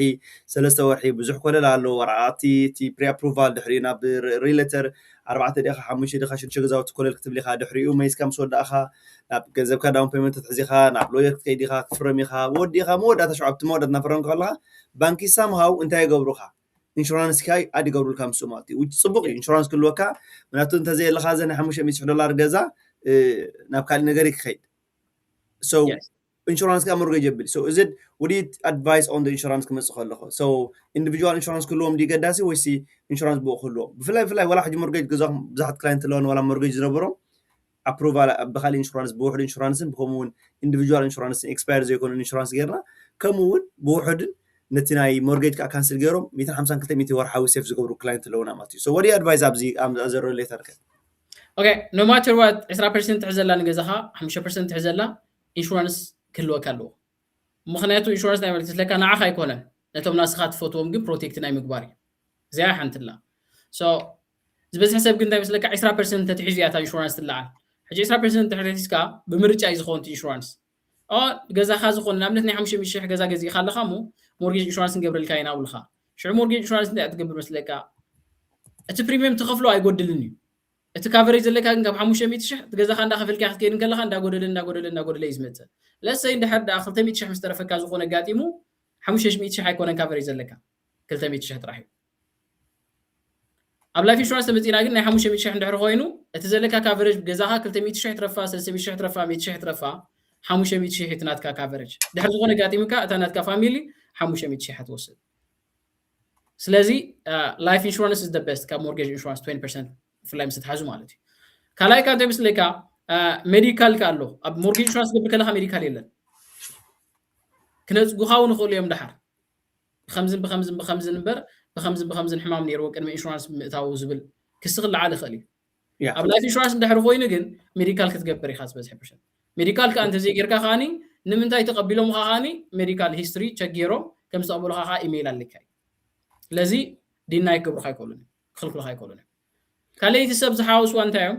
ትሕቲ 20% ምስ ተሓዝካ ካናዳ ሞርጌጅ ሃውሲንግ ኮርፖሬሽን ዝበሃሉ ኣለዉ እሶም ትሕቲ 20% ስለተሓዝካ ናይ ግድን እዮም ኢንሹራንስ ዝገብሩልካ እቲ ኢንሹራንስ ዝገብርዎ ግን ንዓኻ ኣይኮነን ነቲ ለንደር እዩ yes so ስለዚ ብሕፅር ዝበለ ሰውረድ ነቲ ለንድ ሰው እንድሕር ስኻ ዘየለኻ እንታይ እዮም ዝብሉ ዘለዉ ባንኪ መሲልኩም ናይ $500 እንድሕር ገዚአሎም ማዓንቲ ኣነ ማእከለ እንድሕር ትሕቲ 20% ኣትሒዘ እሙን ኣይኮንኩን which ምናቱ እንድሕር ጎዲሉ እቲ ገንዘብ እንድሕር መይተነ ብሂወት ዘየለዉ ኮይነ እቲ ገዛ እቲ ዝኸፈልኩ 5% maybe እቲ ገዛ ዲቫሊ እንድሕር ገይሩ ወይ እንድሕር ጎዲሉ ኮይኑ ማች ክገብር ስለዘይክእል ግድነት ክኣትለን ይብሉን ኣለው ብጃኒ that's what they said نحر 10% كفيلة قلنا عم $100 نحر كفيلة تجازا نحر زي اللي خنا ستيل بانكي اوبشنال جيرمو واي $100 هي كام الله حدا قال اي $400 يزل تريف زلت علاخه شيء تمسي انت واحد $450 كم سخول ولا $400 اتليست جنزو مسي عمق يزر ماتي حجه لزرا بانك they are very smart كغبرو خلو ماتي سلازي بنات كات غبرو خلخا جن تجازا بايغودلني $500 خونات كانشورانس كله كله individual تجنزب አይጎድልኒ $500 ንሕርከይ ድሕር 10 ዓመት ኾነ 20 ዓመት 30 ዓመት ክትገብሮ ትኽእል ኢኻ ክትከፈል ኢኻ ማለት ንዓኻ ኣይኮነን ኣነ እንተዘይለኹስ ቶም ብድሕሪ ዘፍቅሮም ሰባት ኢኻ ትብል ዘለኻ ማለት እዩ so ዳኒ ኣብዚ ኣለዋ ኣገልግል ሕቶታት ናይ ተዓዘብቲ ፕሊዝ ንሕር ሕቶታት ኣለኩም ኮይኑ we're gonna take 5 minutes and then ኣብዚ ዘለዋ ሕቶታት ገለ ሓተ ካንዴን ዓንድ ሕር መልስካሎም ናውድ ቢግር ሓንቲ እንታይ ትብል ዘላ game you cog yeah it's game you داني حوي SCS accelerate مالتي نمبالي تكون ما زيد كتقبر يكالدو زبالالو مالتيو زي حنتي no accelerate منزل زبهر يا يفلتني accelerate weekly accelerate by weekly ግን አለው so ta accelerate weekly انا يدغفاني ጻቅጥለው ولا by weekly ጌርካ ፔመንት ናትካ ጻቅጥለው ግን ዝሓሸ ማራጽ እንድሕር ደልዩ ካብኩሙ accelerate መንዝል የለን accelerate by weekly ሎ accelerate weekly ግን ተመራጭ ይኮን accelerate by weekly ይሐይሽ ካለ እንታይ ዝብሉ ሰባት አለው ወይ ካብ accelerate by weekly ጌረ ዝጫናነቕ ኤክስትራ ከኸፍል ኸለ ሜትር ያክል ተሚት ወርሓው ከኸፍል ኸለ ዝብሉ ሰባት አለው ያ ኮሞት ከፍል ትኸሊኻ ግን እቲ ኣብ ሞርጌጅ ዝኣተወ ገንዘብ ስለዘይምለስ ገንዘብ እንድሕር ሲኢንካስ ክትሓዘካ ይኽእል እዩ ካብ ምባሊ ካለ ንገዛኻ ቀልጢፍካ ክትከፊልካ ክትዳሉ ትኽእል መንገዲ ፔመንት ፕሪቪሌጅ ዝበሃል ኣሎ ዝተፈላለዩ ፔመንት ፕሪቪሌጅ ኣሎ ገለ ካብኦም 10% ናይ ሞርጌጅ 10% ናይ ሞርጌጅ 15% ናይ ሞርጌጅ ኣብ ናትካ ዕዳ እንዳቐመጥካስ ቀልጢፍካ ክትከፍል ትኽእል ኢኻ ገንዘብ ብምስራሕካ ማለት እዩ accelerate minds ልግድ ሪአ ይፈልጥሪ thank you صبوتي so ካለ ኸንታይ ሓቲትና ኣሎ ብዚያ pros and cons ናይ ሮንት ምግባር ወይ ድማ ኦውን ምግባር ሕፅር ኣቢልካ ኣይኖ ባዕንቶ ይዛረብና ነርና ዋድስ ሓደ ሰብ ረንት እንድሕር ገይሩ እንታይ ፕሮስ ዘሎ እንታይ ኮንስ ዘሎ ናይ ምግዛእን ምውናንን ዝብል ናይ ምክራይን ናይ ምውናንን ይቅረብ ኣሎ ዘካርያስ ማለት እዩ ካልኦት ሕቶ ዘለኩም ሰባት ተሓጽሕኩም ጽቡቕ thank you ኩላኹም ኮመንት ትገብሩ ዘለኹም ተኽልዝጊ ካልኦት ዘለኹም ኩላኹም thank you so much ብጣዕሚ ነመስግንቲ engagement ናትኩም ኣዝያ ኣገዳሲ ዝኾነ ዳኒ ሕፅር ኣቢልካ ዋድስ መኽሰብን what's BRR please what's BRR ካብለካ I don't know what's BRR ባየር ማለት ይመስለኒ ባየር ከይኮን አይደለም ታ ባየር ኣብታ ናይ ፕሮስ ኤንድ ኮንስ ናይ ገዛ ናይ ምክራይን ዝበላ ማዓት ነጥታት ክልዓሉ ኸለየን ግን ንሕፅር ዝበለ ንሕጭ ክጥመና ማለት እዩ እንድሕር ዳ ረንት ጌርካ ኣለኻ ኾንካ ሓደ እቲ ኤክስፔንስ ናትካ ውሕድ ይኸውን ካልኣይ ከዓኒ ጸቕጥ የብልካ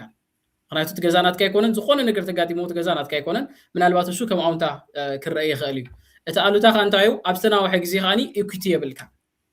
ረንት ጥራሕኻ ጸኒሕካ እንድሕር ዳ ካብ ሙቭ ኣውት ጌርካ እቲ ረንት ንባዕሉ ፕራይስ ናይ ክራይ ስለዝውስኽ እንታይ ክኸውን ይኽእል እዩ ፕራይስ ናይ ክራይ እንዳወሰኸ ይኸይድ ሞ ስኻ ድማ ኢኩዊቲ የብልካ እንተ ሃንጾ ዝኾነ ነገር የብልካ እሱ ከዓኒ ከም ኣሉታ ክረአ ይኽእል እዩ ገዛ ምስ ወነንካ እንታይ እዩ እቲ ጸቕጥሎ ምክንያቱ እንታይ እዩ ብዙሓት ነገራት ተተበላሽዩ ዩቲሊቲ ኣሎ ፕሮፐርቲ ታክስ ኣሎ ሙሉኦም ነገራት ኣለዉ እዚ ሓደ ካብቲ ጸቕጥሎ ናይ ገዛ ዝገዛእኻ ዘሎ እዩ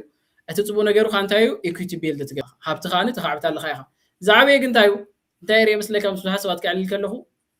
ናይ ምውናን ዝኾነ ሰብሲ ናይ ምውናን ባህጊ ኣለዎ ሓደ ነገር እንድሕር ወኒኑ ከዓኒ ኩሉ እንትንኡ ክህብ ይኽእል እዩ ማለት እዩ ስለዚህ ትናይ ሙናን ካኒ ዕጋበት ፈጥረልካ በዚያ በሕፅር ዝበለ ክንገብራ ንኽእል ሎንግ ተርም ኢኩቲ ቢል ትገብር ኢኻ እቲ ኣውንታናቱ ታልታናቱ ካኒ ፀቕጥሎ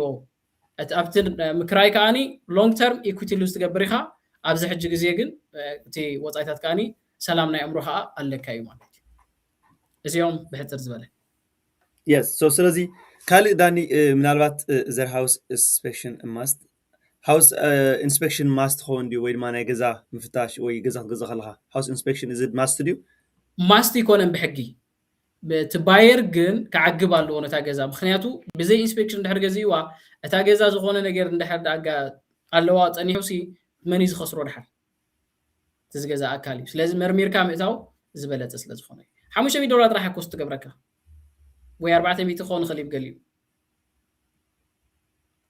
so yes ምናልባት I don't know መርሃዊት ተሓታላ so ሞርጌጅ maybe ዳንኤል ኣርት ገብረላው ተወስኸላ ደስ ምበለኒ so ክልተ ኢንሹራንስ ና ናቱ ኣብ ሞርጌጅ ክንገዝእ ከለና ሓደ liability insurance which is መርሃዊት ትብልያ ሰለስተ actually ሰለስተ ዳንኤል ክነግረና ይሳልሳይ so what I know is ክልተ okay most important ዳንኤል ካ ኪላስ ዝኾነ ሰለስተ ገር ኣርባዕተ ገር ከምፃልና okay so መርሃዊት ትብላ ዘላ እንታያ እቲ ሓደ liability insurance እዩ እንተነዲዱ እንተተቃፂሉ ሓውን ተኣትይዎ ድዩ ወይ ባህርያዊ ባርዕ ድዩ ካል ነገራት ተጋጢሙ እዚ liability insurance እዚ ካሊ okay እቲ mortgage insurance ተባሂሉ ብባንክ ተኣትወሉ ግን ባንክ ከማን ኣይጉድዶ ኻንም they don't care እሱን ዓኻይድ ምከት they don't care ገዛ ሓውተዎ እንደዳ ኣይጉድሶም ንስ ባንክ ዝልኻድ ግን ሓራጅ ከውፅዋ ስለ ዝኾነ ታገዛ ሓራጅ ከውፅዋ ስለ ዝኾነ yes thank you እቲ ባንክ ዝብለካ ግን mortgage insurance literally ብሕፅር ዝበለ ዛረባ ንስኻ እንተ መይትካያ መን ይወሰዳ እዚያ ገዛ መን ይወን እዚያ ገዛሲ መን ይኽፈለና እዩ ዝብለካ ዘሎ so mortgage insurance እንታይ ዝበሃል by the way individual mortgage insurance ዝበሃል ወይ ድማ individual insurance so individual term insurance አሎ ወይ ድማ individual mortgage insurance ተኸይኑ still insurance ከይኑ ግን group insurance እዩ እስኻ ቢወን ተዘይልኻ ስድራ ቤትካ መታን ካይጨነቆ ተባሂሉ ዝግበር ማለት እዩ life insurance ካ the same thing እዩ so ደሎ ፍሊ ጥራይ ዘለዎ እምበር so ክልቴና ንኸፍል ዳኒ ታሳሲታ ክንነግርካና ወይ ደን ክልቴን ካን ሓራቢል ካንጋ ዝበልፀ ማለት እዩ እታ መጀመርታ ትሕቲ 10% ኦኬ ገንዘብ ገዛ ክንትሕዝ ገዛ ክንገዝእ ከለና ሰለስተ እንዲና ገንዘብ ትሕዝ ትሕቲ 10% ካብ 10% ሳብ 35% ልዕሊ 35% ሕጂ ትሕቲ 10% ድሕር ትሕዝካ ካናዳ ሞርጌጅ ሃውሲንግ ኮርፖሬሽን ዝበሃሉ እዮም ንሶም ዲፎልት ሞርጌጅ ዝብልዎ ኣሎ ናይ ግድን እዮም ኣድ ዝገብርዎ ነቲ ለንደር ውሕስነት ማለት እዩ ትትሕዞ ዘለካ ገንዘብ ኣዝዩ ትሕት ስለ ዝኾነ እቲ ለንደር ታይደሊ ውሕስነት ይደሊ ኦኬ እዚ ማለት ግን እንታይ ካ ሕግዘካ እዚ ትሕቲ 10% ትሕዝካ ኢንተረስት ሬት ናትካ ዝተሓተ እዩ ዝኸውን ምክንያቱ እንታይ ኣለዎ ኢንሹርድ ሞርጌጅ ስለ ዝኾነ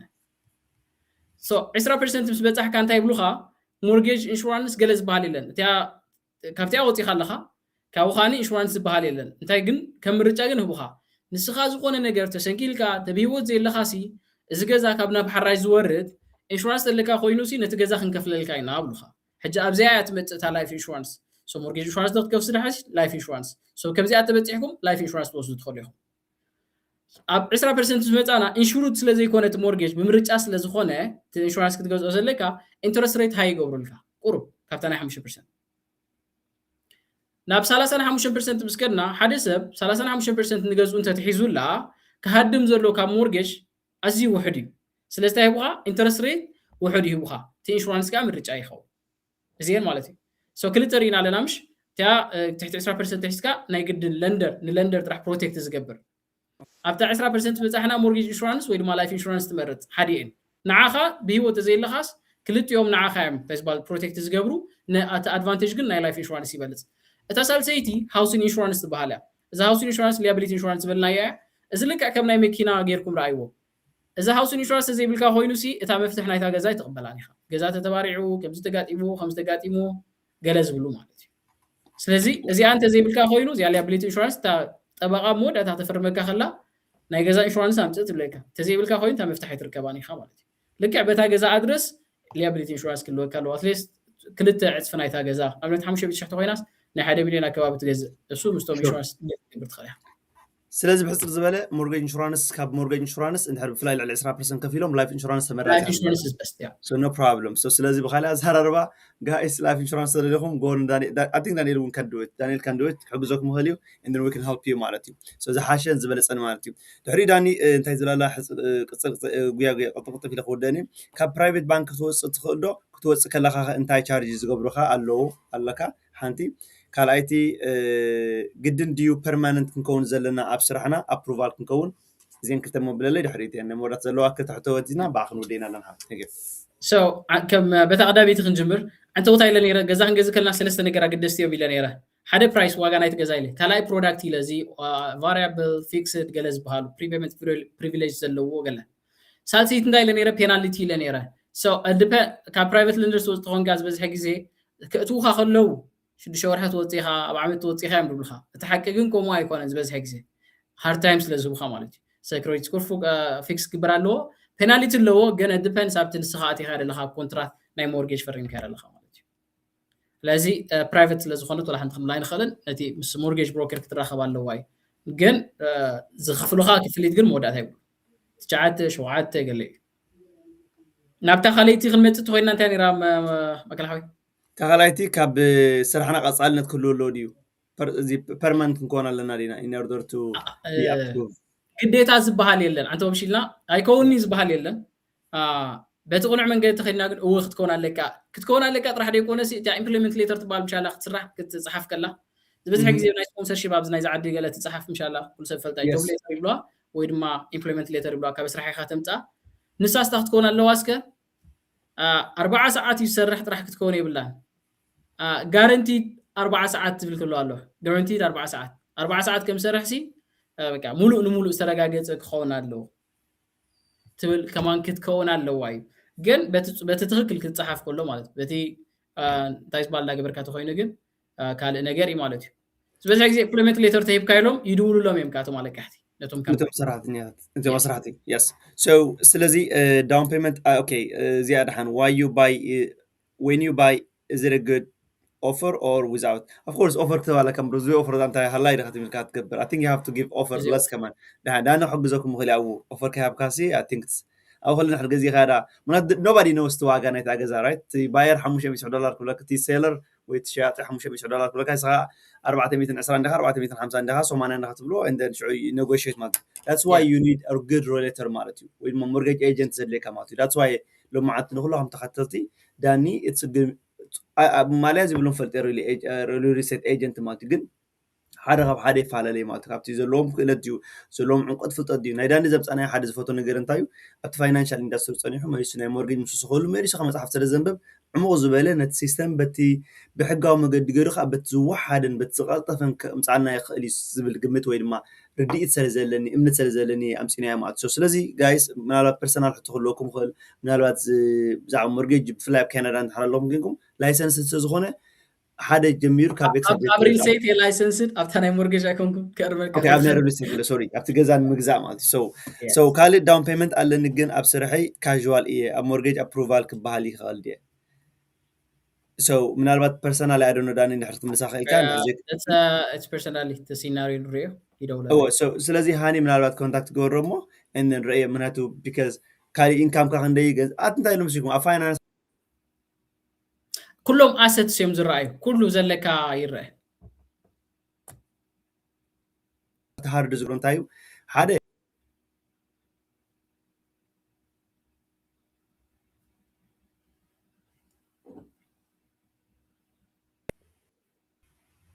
وتي هاتنيكا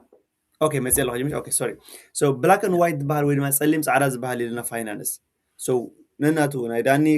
ዓቕሙ ኢንካሙ ገንዘቡ ድሌቱ ስለ ዝፈላለ ማለት እዩ ሶ ምናልባት እንድሕር ብኢምፐርሰን ረኺብኩም ዳውድ ቢፅቡቕ እታ ሳልሰይቲ እዮም ኣብ ገዛ ከፊለ ይቐኒለ ግን ኦኬ መርሃዊት ኦልሬዲ ተረዲኣታላ ማለት እዩ ሶ ዳኒ ሓወይ ኣይ ኖ ኢትስ አ ሎት ኦፍ ኮሽን ብዙሕታት ኣሎ ብዙሕ ነገር ዝምላእ ኣሎ ምናልባት ካሊእ መዓት እውን እንድሕር ፍቓደኛ ኮንካ ምፂና እውን ብዛዕባ ሰልፍ ኢምፕሎይ ዘለዎም ድዩ ወይ ድማ ምስ ገዝኡ ክገብሮ ዘለዎም ድዩ ወይ መክሰብ ንክረኽቡ ድዮም ወይ ቀጢሖም ንክዓፅዎ ድዩ ዝበሃል ነገራት ሜቢ ዝርዝር ትበና ተስፋ ንገብር ማለት እዩ ሎማዓንቲ ግን ብስመይን ብስም እዚኦም ኣልሞስት 200 ዝኾኑ ሰባት ላይፍ ምሳና ዝወዓሉ بسم كلهم كمزجنا كيفتو إن كبرات تخطتي دقي ما يروحوا حدش عمت thank you أب تيك توك أب يوتيوب أب فيسبوك أب كل مرة السوشيال ميديا تبذل لهم تحرجي every كلام we're gonna have podcast خلونا by the way just so you guys know this is له maybe every 2 weeks خلونا maybe every weeks كلام جن كم جالس عادية بودكاست لنا ماتي مستفعلوا لك إلى تات مثلا mortgage مثلا psychology business owner راديوم زبلون نزمزل عمت بملؤ تتحيز مساوات على اللومات سو سلازي سبسكرايب جورو نايداني يوتيوب channel ون دانيال بيتروس سبل سبسكرايب جوروا أتهم تشجوروا دانيال بيتروس داني فقارني أنا تركين كم نالبات تلفون كأبجار صفحة تعرف كان داود بيجت 604 كندمو يا تايزبال مقباركا يا بزنس كارد ولا تايزبال أتاش تكبرات خليها تخلان نحرزك على كوينو يس ويكا أبتي description صحفة الله مخيلة سأستخدم ده بحالي أبتي description نحرز قبل كا أو صحفة خيلة قد مخارنا أنت يزبال بغد قد متمالدي بودكاست سمع نيرة لو ما عندك سكدن قد متمالدي كلا يجزي تسمع بودكاست نيرة أب دي آر أو سي أوديت في الشانل مثلني ترى تلاقي أواسي عن بودكاست سمع أبا دانيال إن قاري دبهالو سي ديبيت يقبروا نيرة حجابا أنت يزبل تحدى دسبلت النوالد نايتهم هبتمات جنزب سي ممليسيو زعب زلو حجناتي هابت تعال داري خايب زحلف عمتي 10% 3% جروز جيرو نايتهم بتحت دلو درجة سوات جنسي جنزبهم يعبي لن مخنياتو ولا حموش حلتهم كوينا 10% جروز تجيروس أخو لا يكون النبي الليرو حجنا من تاني زي أمتي أبس ليكا من الوقت يفكر دي يفكر شير سكرين تجبر يفلت كل جن كابنا يبغى على اي نا انفستمنتس ندحر دا شير جير كان لو ما بزحلف فزني بوري انفستمنتس 20% 3% 10% زعبي يالو ስለዚህ ቅድሚ 4 ዓመት ኣብ ኢንቨስትመንት ኣብ ፋይናንስ ክንጥፍን ከለኹ ዝነበረ ገንዘብን ሕጂ ዘለው ገንዘብን አይራኸቡን እዮም ንምንታይ ይኾን ኩለኩም ደል ይመስለኩም ኖ ማተር ዋት ሎ ማዓንቲ ብገዛ ኢና መፂና ግን ኣይውን ክትገብሮ ዝደሊ ኩልና ክንገብሮ ዝደሊ ከም ሕዋተይ ካን ሼር ገብረኩም ዝደሊ ነገር ክነግረኩም ካብቲ ወዲ ዝወሰድኳ እንታይ አይሉ እሱ ዓመታዊ ገንዘበይ 30% ይዛዕበለ ኢሉ let's say 30% ረፈናሙ 10% ዛዕበልና ገንዘብ ክንገብር ንኽእልና ተደሊኹም ኣብ ክሪፕቶ ግበሮ ተደሊኹም ኣብ ስቶክ ማርኬት ግበሮ ተደሊኹም ኣብ ኢንዲቪጁዋል ስቶክስ ተደሊኹም ኣብ ETF ግበሮ ተደሊኹም ኣብ ኢንዴክስ ግበሮ ግን ድማ ካብ ሎማዓን ጀሚርኩም ን10 ዓመት ፕላን እንድሕር ዳውፂኹምሞ ስነ ስርዓት ጌርኩም ገንዘብ እንድሕር ዳዓቂብኩሞ no matter what ናይተን ዝዓቀብኩሞ ገንዘብ ዓመታዊ ልዕሊ 10% ትረኽብሉ ትኽእሉ ኢኹም ምናልባት ኣብ ገሊኡ 4% ትረኽቡ ትኽእሉ ኢኹም ኣብ ገሊኡ 5% ግን 10 years እንድሕር ዳኣኺድኩም ምናልባት ኣነ 5 years በፂሕ ኣለኹ ካብቲ ዝጅምር 10 years እንድሕር ዳኣኺድኩም ባንተይ ዝበሃል ዛዕበ ለውጢ ኣብትናትኩም ኢንቨስትመንትስ ክትሪኡ ትኽእሉ ኢኹም ንዝኾነ ሰብ ዘይተኣምኑ ትኽእሉ ኢኹም ባዕልኩም ትገብሮ ትኽእሉ ኢኹም በኣድቫይዘር ትገብሮ ትኽእሉ ኢኹም ግን ኣብናትኩም ገንዘብ 30% ዛዕበሉ ቦታ ክትረኽቡ ትኽእሉ ኢኹም ምናልባት ኣይ ካልኒ ሸር ክትገብር ኣብ ዝንበር ናይ ዝሓለፈ ዓመት ስቶክ ናይ ኢንዴክስ ናይ ETF ወይ ድማ ኢንዴክስ ዝነበረ ግሮዝ ክሪእኩም ይኽእል ነይረ ግን ሓደ ነገር ግብር ትኽእል ኢኻ yes ድሓርካ ኣይ ኢኻናትና ታይ ዝበሃል ሼር ጌር ከይሎም ካ okay that's fine ክንገድ ኮይና ግን ሓደ ነገር ነግረኩም ዝደሊ just invest your money $10 ትኹን $20 ትኹን $40 ትኹን invest your money ምናልባት ግለ ሰባት ንዓድና ስለንምለስት ኢንቨስት ዝገበርናየን ገዛ ዝገዛእናየን ስንታ ክንገብሮ ኢና ዝብሉ ዘሻቕሎም ኣለዉ እዮም ፀገም ዝበሃል የሉ ጥራሕ ኢንቨስት ግበሩ ገዛኻ ግዝእሞ ሸጥናየን ዓድናን ከይድና ፀገም ዝበሃል የለን ዝብል እምን ተውለኒ ዋከላ ሓዊ ስለ ዝዓደምካኒ ካብ ልቤ መስግነካ ንኩልኩም ኣብ ፀናሕኩም ምሳይ ድማ ቅልጥፍ እናበልና ኣሂዮ ዝኾነ ነገር ወሲትኩም ክትኮኑ ተዘይ ወሲትኩም ከኣንስ ተዛረብናዮ ከም ዘይሓሲብኩም ርግፀኛ ዝኾነ ሰብ ኣብ ካልጋሪ ኣብ ኣልበርታ ወይ ድማ ኣብ ካናዳ ገዛ ክገዝእ እንድሕር ዳኣደልዩ كتصحفلي كدولله يخاليو عندما لاقت اتي خاني زفتخم وجزا خرخبلكم اي الناس داونتو زرخون علونا ما تصقم يلن جايز so دان حوي ثانك يو بزعبطعمي حنتي مودتها معصو قبل لازل انتي جزا مجزا بزعبه هاي بايكونن وي بزعبه ويا يكونن وي بزعبه عركي غزيا غربيته غزيو اي جوزن رسمت حات قلمن زليه ነገር አይኮንን ማለት ነው ተዛዓዲ كل سب you don't know دان انت عين نبرا نبرالو we have no idea تحد انت ينبرالو we have no idea كم غزاخا خاتنبر ምናልባት ገለሰባት ገዛ ስለዝገዙ ዳዝን ሚና አኻ ግድን ገዛ ገዘለካ ወይ ማናት ካስታንደር ሎ ማለት ግን አይኮንን ማለት ነው ኣብዚ ክንጥንቀሉ ዘለና ማለት ነው ምናቱ ዝበዛ حساب እንታይ ዝገብር ብዛዕባ ጉያ ወይ ድማ ኮምፒቲሽን ይኾን ማለት እዩ I love competition ኣነ ዝኾነ ሰብ ክሓልፈና አይደለም ዘለኹ ዓውዲ ነገር ግን أبزي عقمي جن ويد ما أبزي ناتي بلان جن كومبيت كبر جن أيد اللي نيم مالته تماسالي جزء سلزي بليز بستاهلنا تدالينا كدمي وسانة مسانة هذا عمد ديش جوهر حدينا نحرب نزل عمتات جزء مربط لكم كانوا كحج كونتاكت كورون داني وراتهم ديو حسابكم ديو قلم عليكم ديو بلان كاديها أبينا حيش كمية حيش رديتكم الناس فهم تخروا and then دانيل كحبجي الاستاديو كاليديو نجارات أبي حشكم أبي بقولكم كا ناقول لكم خير المات سلزي إذا قال خابتي زعابي نقدر كبرت خل ماتي بعابي قند أنا زبالة زرباني رماتي أنا نبي على اسم سكر ناس إذا حلف 4 عام زنبرو كلاينتسي كتميت سلسلة $100 زنبروم almost 250 $260 مكسب زقبر سوات هالو because every year was growing by 16%. سبراني $200,000 غير كاي عميت كاسي 16% عبي خير كله بإنفستمنت اللي زي يكون إنفستمنت كعبي كذا خدماتي. سلازي أنت بقى زادي أنت بقى لدي كنا وافرهم كلالنا. Forget about crypto زيادو 10 دقيقة 3 دقيقة مع التو تلفون كقلمنا I don't really recommend it. الكريبتو خير جنزب كثيرة زي تتبع كجنزب. جزا is real asset. Stock market is real asset. معناته it's growing. It's a company law behind them. When it comes to crypto, yes, no problem. You can invest it. Again, more volatile سرزلو أنت يمكن نقول قدامنا نسرع زلنا نقرات قدامنا نسرع نكللنا ما. This is not a hint. كم زول كوا عنتوي كل نزارة وبزي نفاينانس أو فتات نبر فاينانس أو مخري كونن هاتونا كل ناي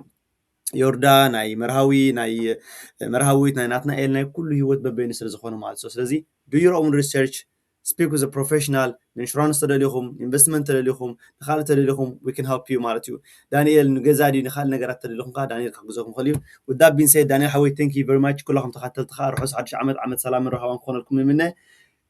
كم تسخم تدليون كم تجزاب هيرز دولي عمد كأخذكم لكم بزقات أمي من لكم هذا دانيال حوي thank you so much. Yes, أبيد من تنو تحجز خلي خميس جو. Yeah. Yes, everywhere by the way, everywhere in Canada حجزكم خليه. So thank you Dan Hawi nemo dat tulun talon tazekenu. Bye bye. Thank you so much. Nemo dat عدل كبك again. Just if you want to say anything. نخلكم I think بخمسة ساعات واي يعني لي نعاهم وين ما نفتوتهم جزا أخذ جزء مسترليو ريفرال نحر سديدكم لي كاني بدعم رسيبلاني أمودات هاجن تاخذ لي المسلكة روح ساعد شعمت يلكا روح ساعد شعمت نخلهم قبل كن لخوجن I just كم تازح حلفة عمد كتكون زي تدلي وانا زعمت مالتي so نفس كيف عمد زلكات مكروه اسكي هاتمت زحش سبنا هون كاتمتمو سلازي روح ساعد شعمت تينك مدباتكم تسالت لعمتي يقول لكم يعني لي سسنا Thank you Dan Hawi بتعامينا مزجن so